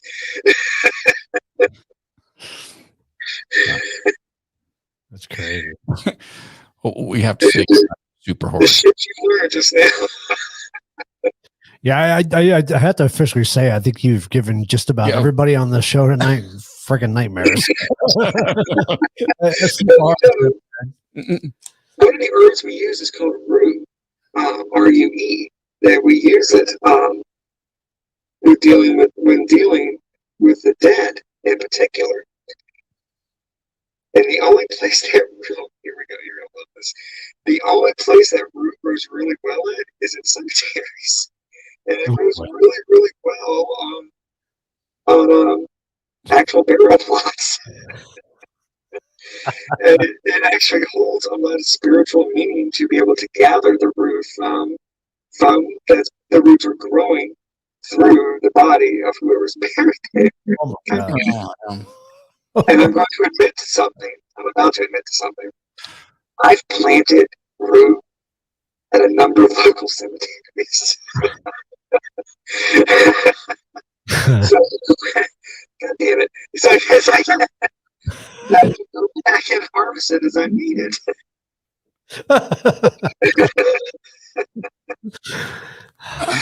And it's really sketchy to see me hobbling out there with my box and my clippers and with my hunched over in the back with my freaking cane, looking like Igor over there cutting pieces of rue off of these old cemetery plots. And I always pick the oldest ones because they have the strongest power, the strongest connection to the ancestors, or the oldest of the graves. And I always pick the oldest ones to plant the rue at. Well, since you started talking about the graveyard and stuff, your voice has gone very demonic. Yeah, your voice has been Everybody's gonna have nightmares tonight. In the Voodoo religion, these are normal practices, people. This is normal. No, that's the FBI trying to find out your IP address right now to find out where you're at.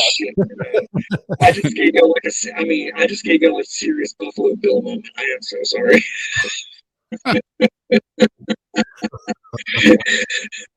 Oh man, that's great. But as far as the practices that take place in cemeteries, there are a lot of ceremonies that do take place in cemeteries, because that's where the energy of the ancestors is the strongest. Yeah. And one of the places was when I was invited, quote unquote, to meet the direct descendants of Mambo the Vote, and who was a very famous Mambo. She was the real deal. She was the real deal. She's now considered a Loa herself. She has quite a following, actually, of people that but not only her family, but other people in the faith that actually follow her as a Loa, as a deified spirit, as a god now, as an honored ancestor, and they pray to her. And she appears and she rides some people, and she grants her blessings and her favors, and She's been known to pass out a few curses as well. It was one of the oddest experiences I've ever had in my entire life, was meeting her family, her descendants, and actually seeing her cemetery. Because I saw the tourist trap they have in Louisiana. If you go there, the tourist trap they have where people go there, they draw little X's on her tombs on her burial site to get blessings from Maria Laveau. I thought it was that easy to go by and draw a damn X on something to get blessed. I would have, but that is such bullshit. I mean, don't know who's buried there, but it's not her. Her family, she's buried literally in a family plot that's about 25 yards off the back of a house where most of her family live in. A 3-story house where most of her family live in. That's an old antebellum house. And I was told at the time that I was allowed to take away an artifact from her burial site. I thought they were going to hand me like a knuckle bone or, piece of her skull or something. I mean, don't know. You don't know what they went digging out. But they actually handed me a little jar of dirt around her grave. And in that jar was actually a piece of her headstone that they had chipped off. Wow. That I still have with me today. That I have to admit is when you hold it and you you don't have to close your eyes, but if you close your eyes, it's worse. It's like you're pissing on an electric fence. It has power. There's power there. There's power there. There's a lot of power there. There's a lot to it. She was a powerful woman. She was not to be taken lightly. Now she played into she helped create the stereotype of the witch doctor when she was dealing with the old fat white French women, when she would give court to them, or she'd come and see them. She'd come in and put on one hell of a show, but that was to take their money. She was not a completely honest human being. She was not completely altruistic.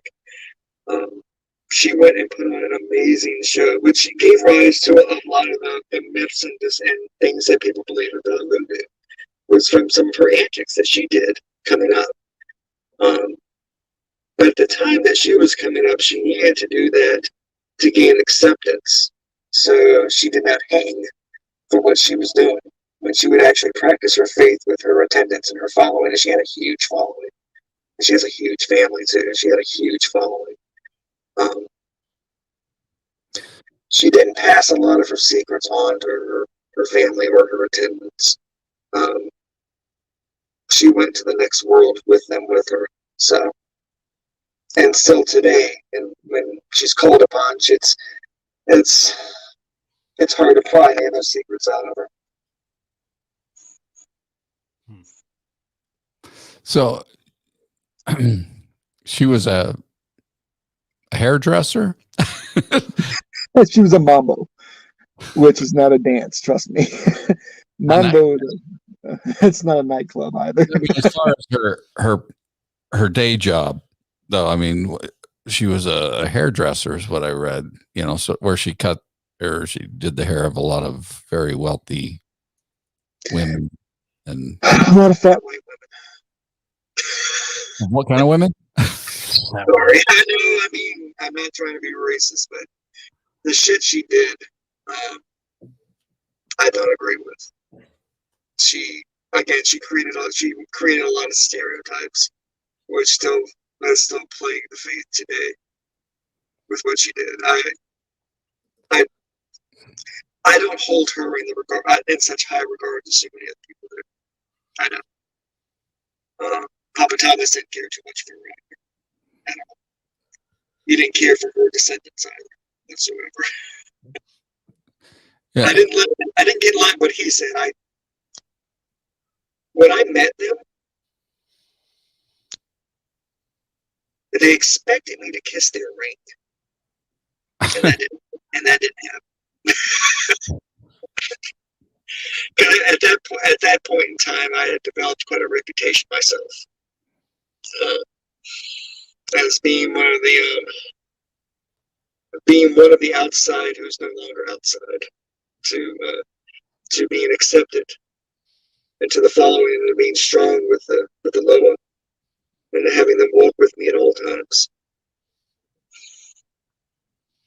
And I had a very, very good reputation, and I still do, a very good reputation at the time in the community. And there was nothing they could do to tarnish my reputation. And there was stuff I could do to tarnish theirs, but I didn't want to start a fight that I wasn't going to win. So Right. It's kind of like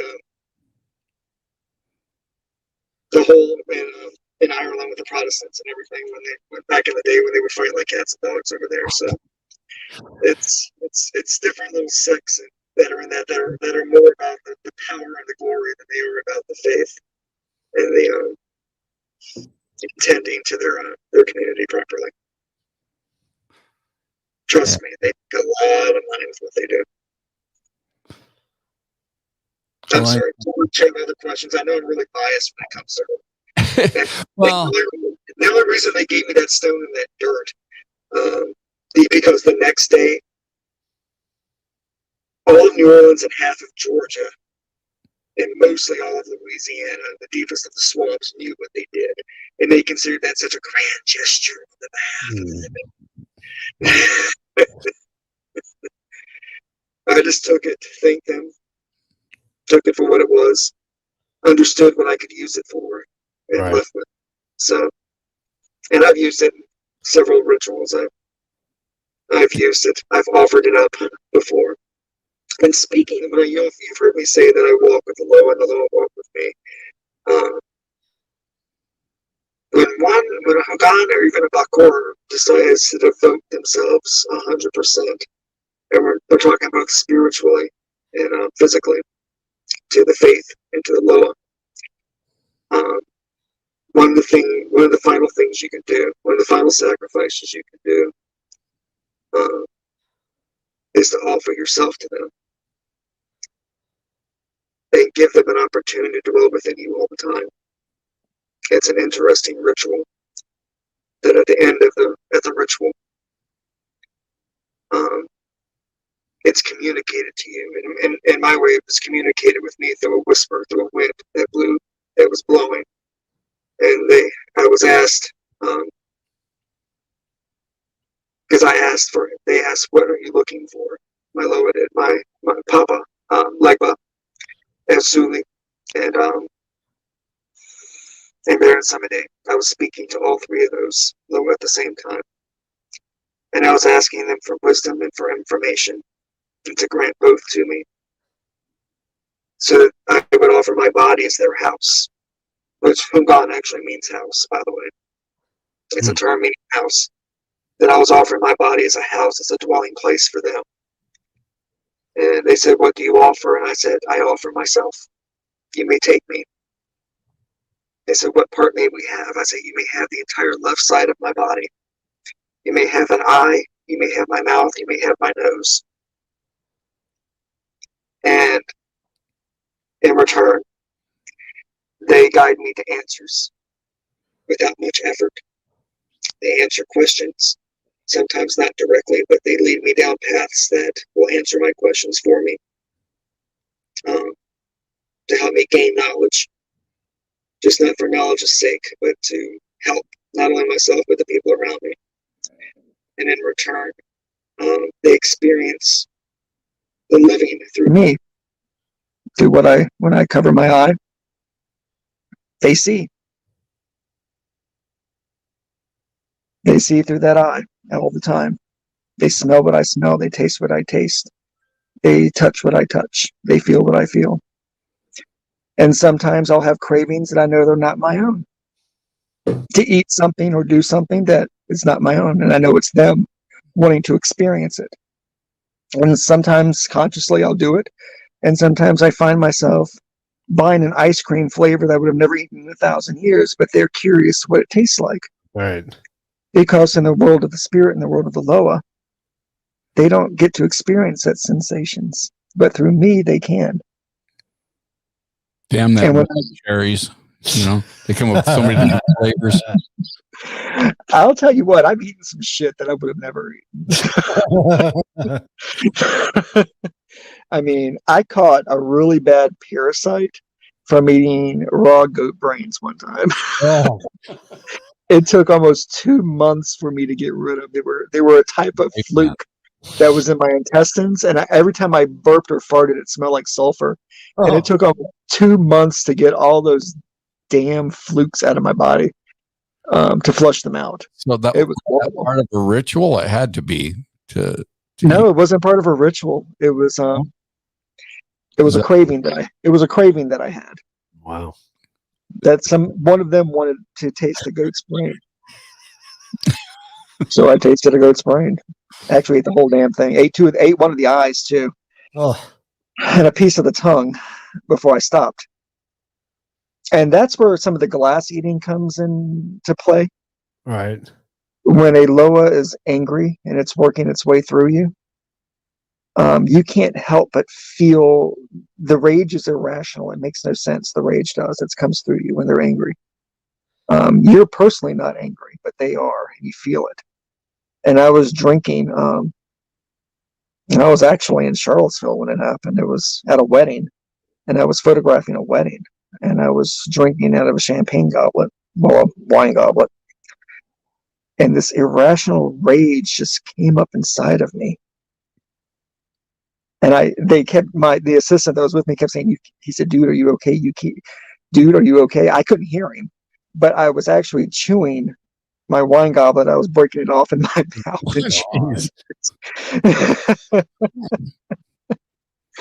And I got about two-thirds to the goblet before he finally was able to pull me out and pull me back there. I had swallowed some of the glass. I ended up having to go to the hospital with it, the whole 9 yards. I had swallowed some of the glass, but I had chewed it up. My gums were torn all to pieces. I had pieces stuck in my tongue and the roof of my mouth. God. But your colon survived? Yeah, I lived through it pretty much. I had to stay in there for a while until they made sure that after they went through and checked and things they could remove out of me, they could remove, and make sure there's no big enough pieces that would slip me up inside that were still floating around in there. But I had chewed through 2/3 of the damn wine goblet before it happened. And he kept saying, he said, you kept saying you, and just kept chewing it. Wow. And he said, and the other hand was on the shutter release. It was a remote shutter release. And we went back and looked at the pictures, and they were some odd pictures too. They all looked like they had, and we were under a tent, but they all looked like they had lens flare on them, but it wasn't a lens flare. The sun wasn't over us to do that. Right. So I'm assuming they were picking up on one of their rage as it was coming through me. That's crazy. It was interesting. It happened again another time too, but that actually happened at a Shoney's. That's why I never went back into Shoney's after that. I was chewing through, and it wasn't through rage. It was a feeling of elation and joy, and I was chewing through through an iced tea glass. Oh my God! Like a freaking beaver. You need to blow cups. They're a lot easier, right?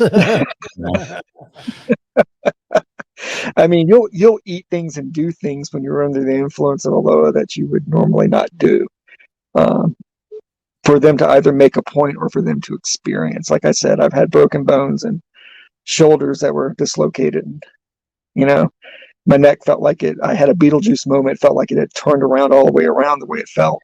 Jesus. And I would usually have my attendants explain to me exactly what the hell happened, because the attendants are not there just to attend you, but they're also there to make sure that the Loas are not going to kill you while you're there, while they're having their moment, that they're not going to kill you in the process.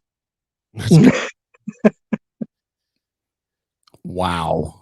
Yeah. Does anybody have any questions about what's real and what isn't real that they've heard stories about, or things about voodoo that from movies or books or anything like that? Oh, by the way, voodoo dolls, that's called, and both in the world of witches, in our world. That's called sympathetic magic. They can either be used to hurt or to heal.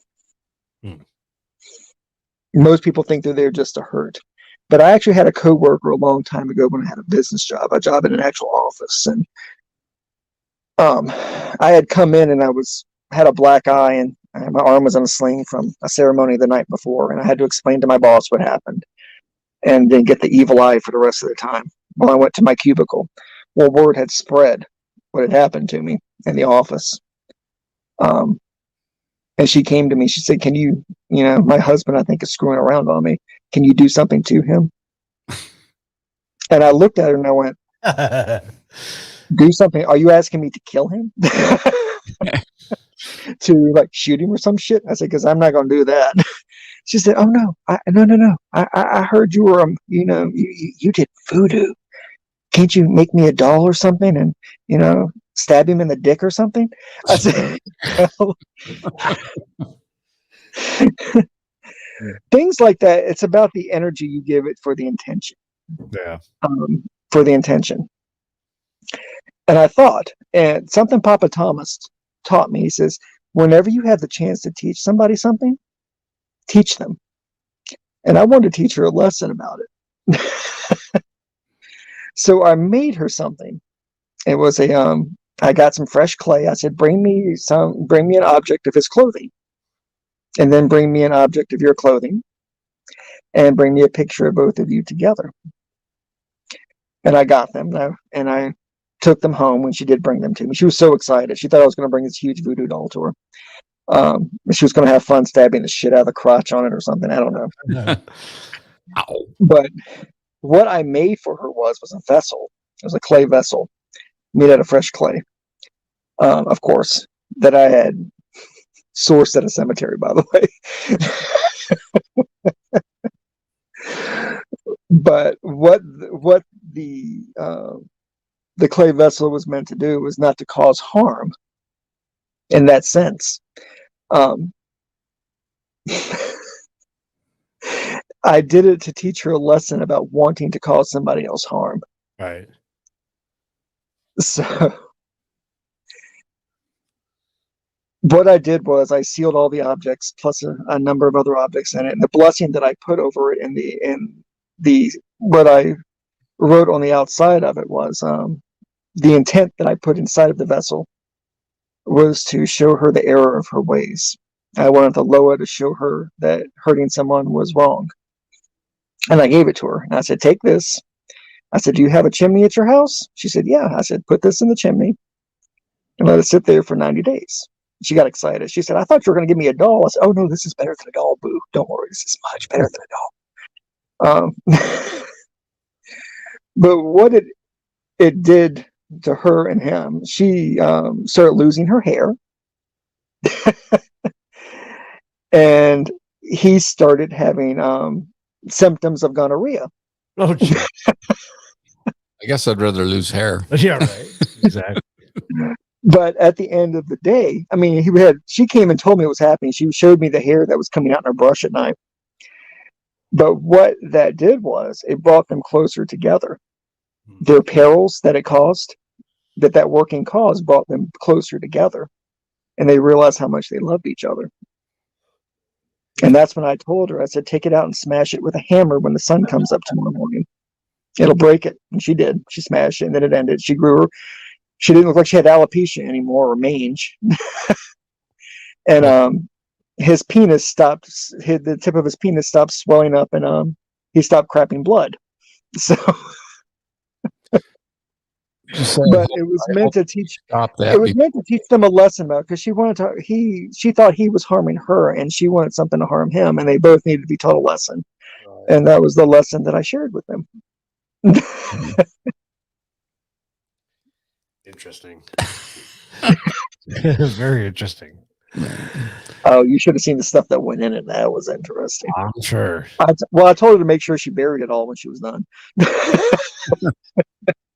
I didn't want the cops to see it and start an investigation or anything. think we're gonna have to do a part 2 to this show. Yeah, we might have to. Yeah, we're already over 2 hours now. So Oh wow, guys, I'm sorry. I'm really sorry. no need to be sorry. This has been Any awesome. last minute questions or concerns? That's right.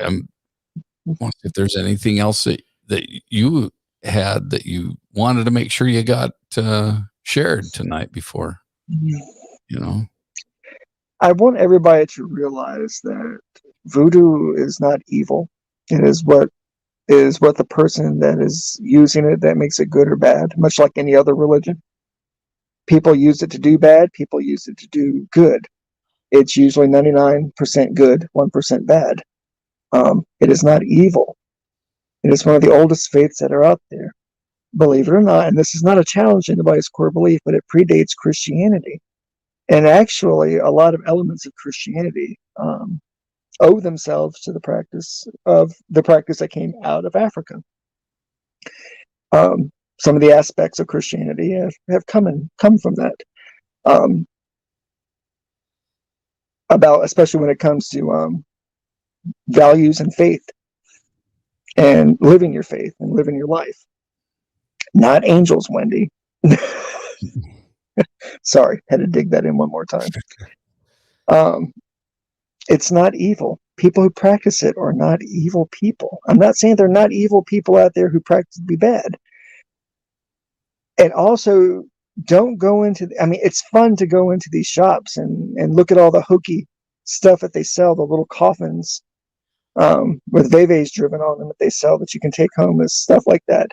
But I want you to understand that stuff is real to some people. It's not a toy. Right. We take it seriously. Like some people get upset when there's a desecration of a church or a cross. We get equally upset when it's a desecration of our things that we hold sacred as well. We hold Christianity, Muslims, Jews, we all share the same values. We just want respect for who we are and what we do.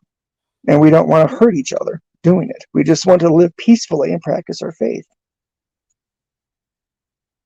And if we can educate people about it, so there's less fear and less misconception, by all means, guys, ask questions. If something sounds like bullshit, it's usually bullshit. Right. But that's up for you to determine. But ask the questions. Just don't walk away and go, oh, that's some evil shit going on right there. It may not be evil. You may just not understand it. Ask questions. Be bold. Question everything. That's perfect. Perfect way Yeah, to do it. it really is. And it's always a risk to talk religion, Oh my God. It Gets me in trouble. Yeah. There's no winners ever in a religious debate, the thing that I really like about, doing this though, is that, we can learn to respect each other's beliefs and know that we're not going to change anybody's minds about their belief, but we just need to learn that respect for each other's, space and that's how we live peacefully together. I will make your penis fall off if you desecrate my people. This joke, it's a joke. It's a joke. I will not make a penis drop off. So I will not make your vagina explode. It just won't. It's a safe to say, Mike, we can have you back on for part 2 of this, because I know Why not? definitely drum up some stuff on this. Oh, I know I've started some shit, so I'm sorry. But I want everybody to know I respect everybody that's out there.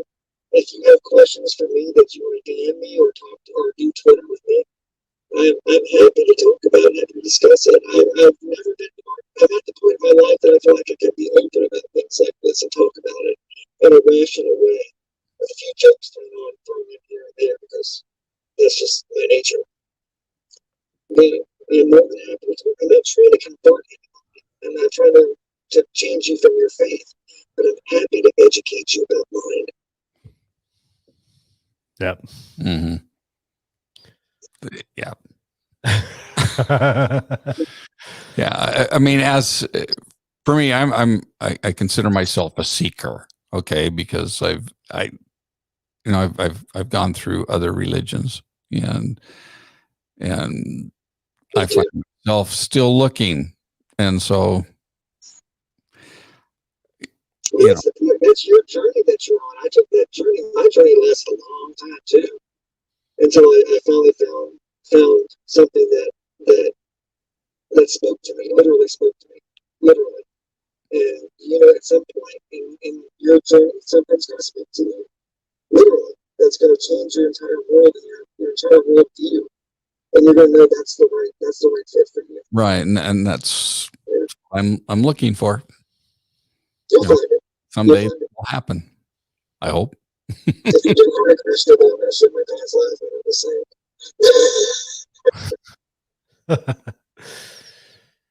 I just insulted like an entire group of people Hare Krishnas. I think that's There's a it. story. There's a story there, but I'm not going to tell it just yet. So. Yeah, everybody on your side of the continent's kind of gone to bed. Yeah, they're now, all going to bed. Oh my God, I know. It's almost midnight here. It's almost the witching hour for me. Yeah. With that said, if you have any more questions, guys, thank you so much for having me on. We'll do it again if you want to. I mean, I don't mind. My time is your time. I can talk all damn night, as you can tell. So. I think we'll have to do it again. For yeah. Sure. This has been such a pleasure. It has always a pleasure. Yeah. Mike. It's always a pleasure having you on. It's nice having you guys back. So. This has been really awkward, so I'm going to tell you all to have a great night. I mean, this is getting, It's like trying to get rid of a good date. Y'all have a good night. I'm here to be, by the way, from that job. So y'all have a good night. And I will be happy to see everyone here. Goodbye. All right, sounds good. We'll talk to you soon. Okay. His voice got so weird at the end. It's so strange. The spirits or whatever they are, they get very active when he talks. Oh yeah. Exactly. There's certain things that they really like to interfere with. Makes it so interesting. God. Oh, well, this is fun. I'm so happy to be back to do this. Keith and I have been talking a lot lately about the direction of our channel, and we both kind of agreed that we want to get back to where we started, and that was the truth about beer and all the crap we're interested in. Which that really goes all different directions. I mean, we definitely love paranormal and unexplained things, but expect some other topics. Yeah. Music. Yeah. Music, snakes. Yeah, really. I mean, really anything's on the table. So it really is. Like Joey said, we do love the paranormal, but our original intent for the channel was to really just talk about anything that was interesting to us and might be interesting to other people too. So we definitely want to start bringing that a little more of that back, I think. Yeah. Get back to our roots. Right. Exactly. Mike, thank you, man. It was a pleasure. It was a pleasure having you again, as always. Love you, brother. Well, those are kind of entertaining there, Mike. I can't say that I've ever seen one. Right at all. I don't know why I want to see one, but hey. Oh man. He always seems to take it to that place, doesn't he? It always goes there. We got to make him a little award. Yeah, we do. I think I'll work on that. I think you should. Oh man, that'd be fun. Oh, I want to thank everybody for joining us too. It's been fun to be back and to see our hardcore followers that have been on with us every time we do a live show. Heavy Metal, Christine, Super Horror Show, Wendy, Vinny. I shouldn't start talking or spouting out. There's a lot of people. Yeah, because I'm going to miss people and I don't want to upset anybody. So if Yeah, I better shut him now. But we're happy to be back. And, you know, like Joey said, we definitely going to have some new topics coming out for you guys. Probably some really cool shit, actually. Yeah. So, and if you guys have any suggestions of topics, we'd love to hear it. We're always open for something. Like I said, it doesn't have to be paranormal at this point. We can do sky's the limit. We can talk about whatever you want. So, all the crap that's interesting to all of us, I guess. If it's interesting to you, then it's interesting to us. So, with that being said, well, are you trying to say this has been the Truth About Beer and Voodoo? As far as we know. As far as we know, we're really going back to our roots here. Really, aren't we? That's awesome. Anyway, good night, everybody. We'll see you next week. We'll have a new topic for you. Till next time. Cheers. Cheers.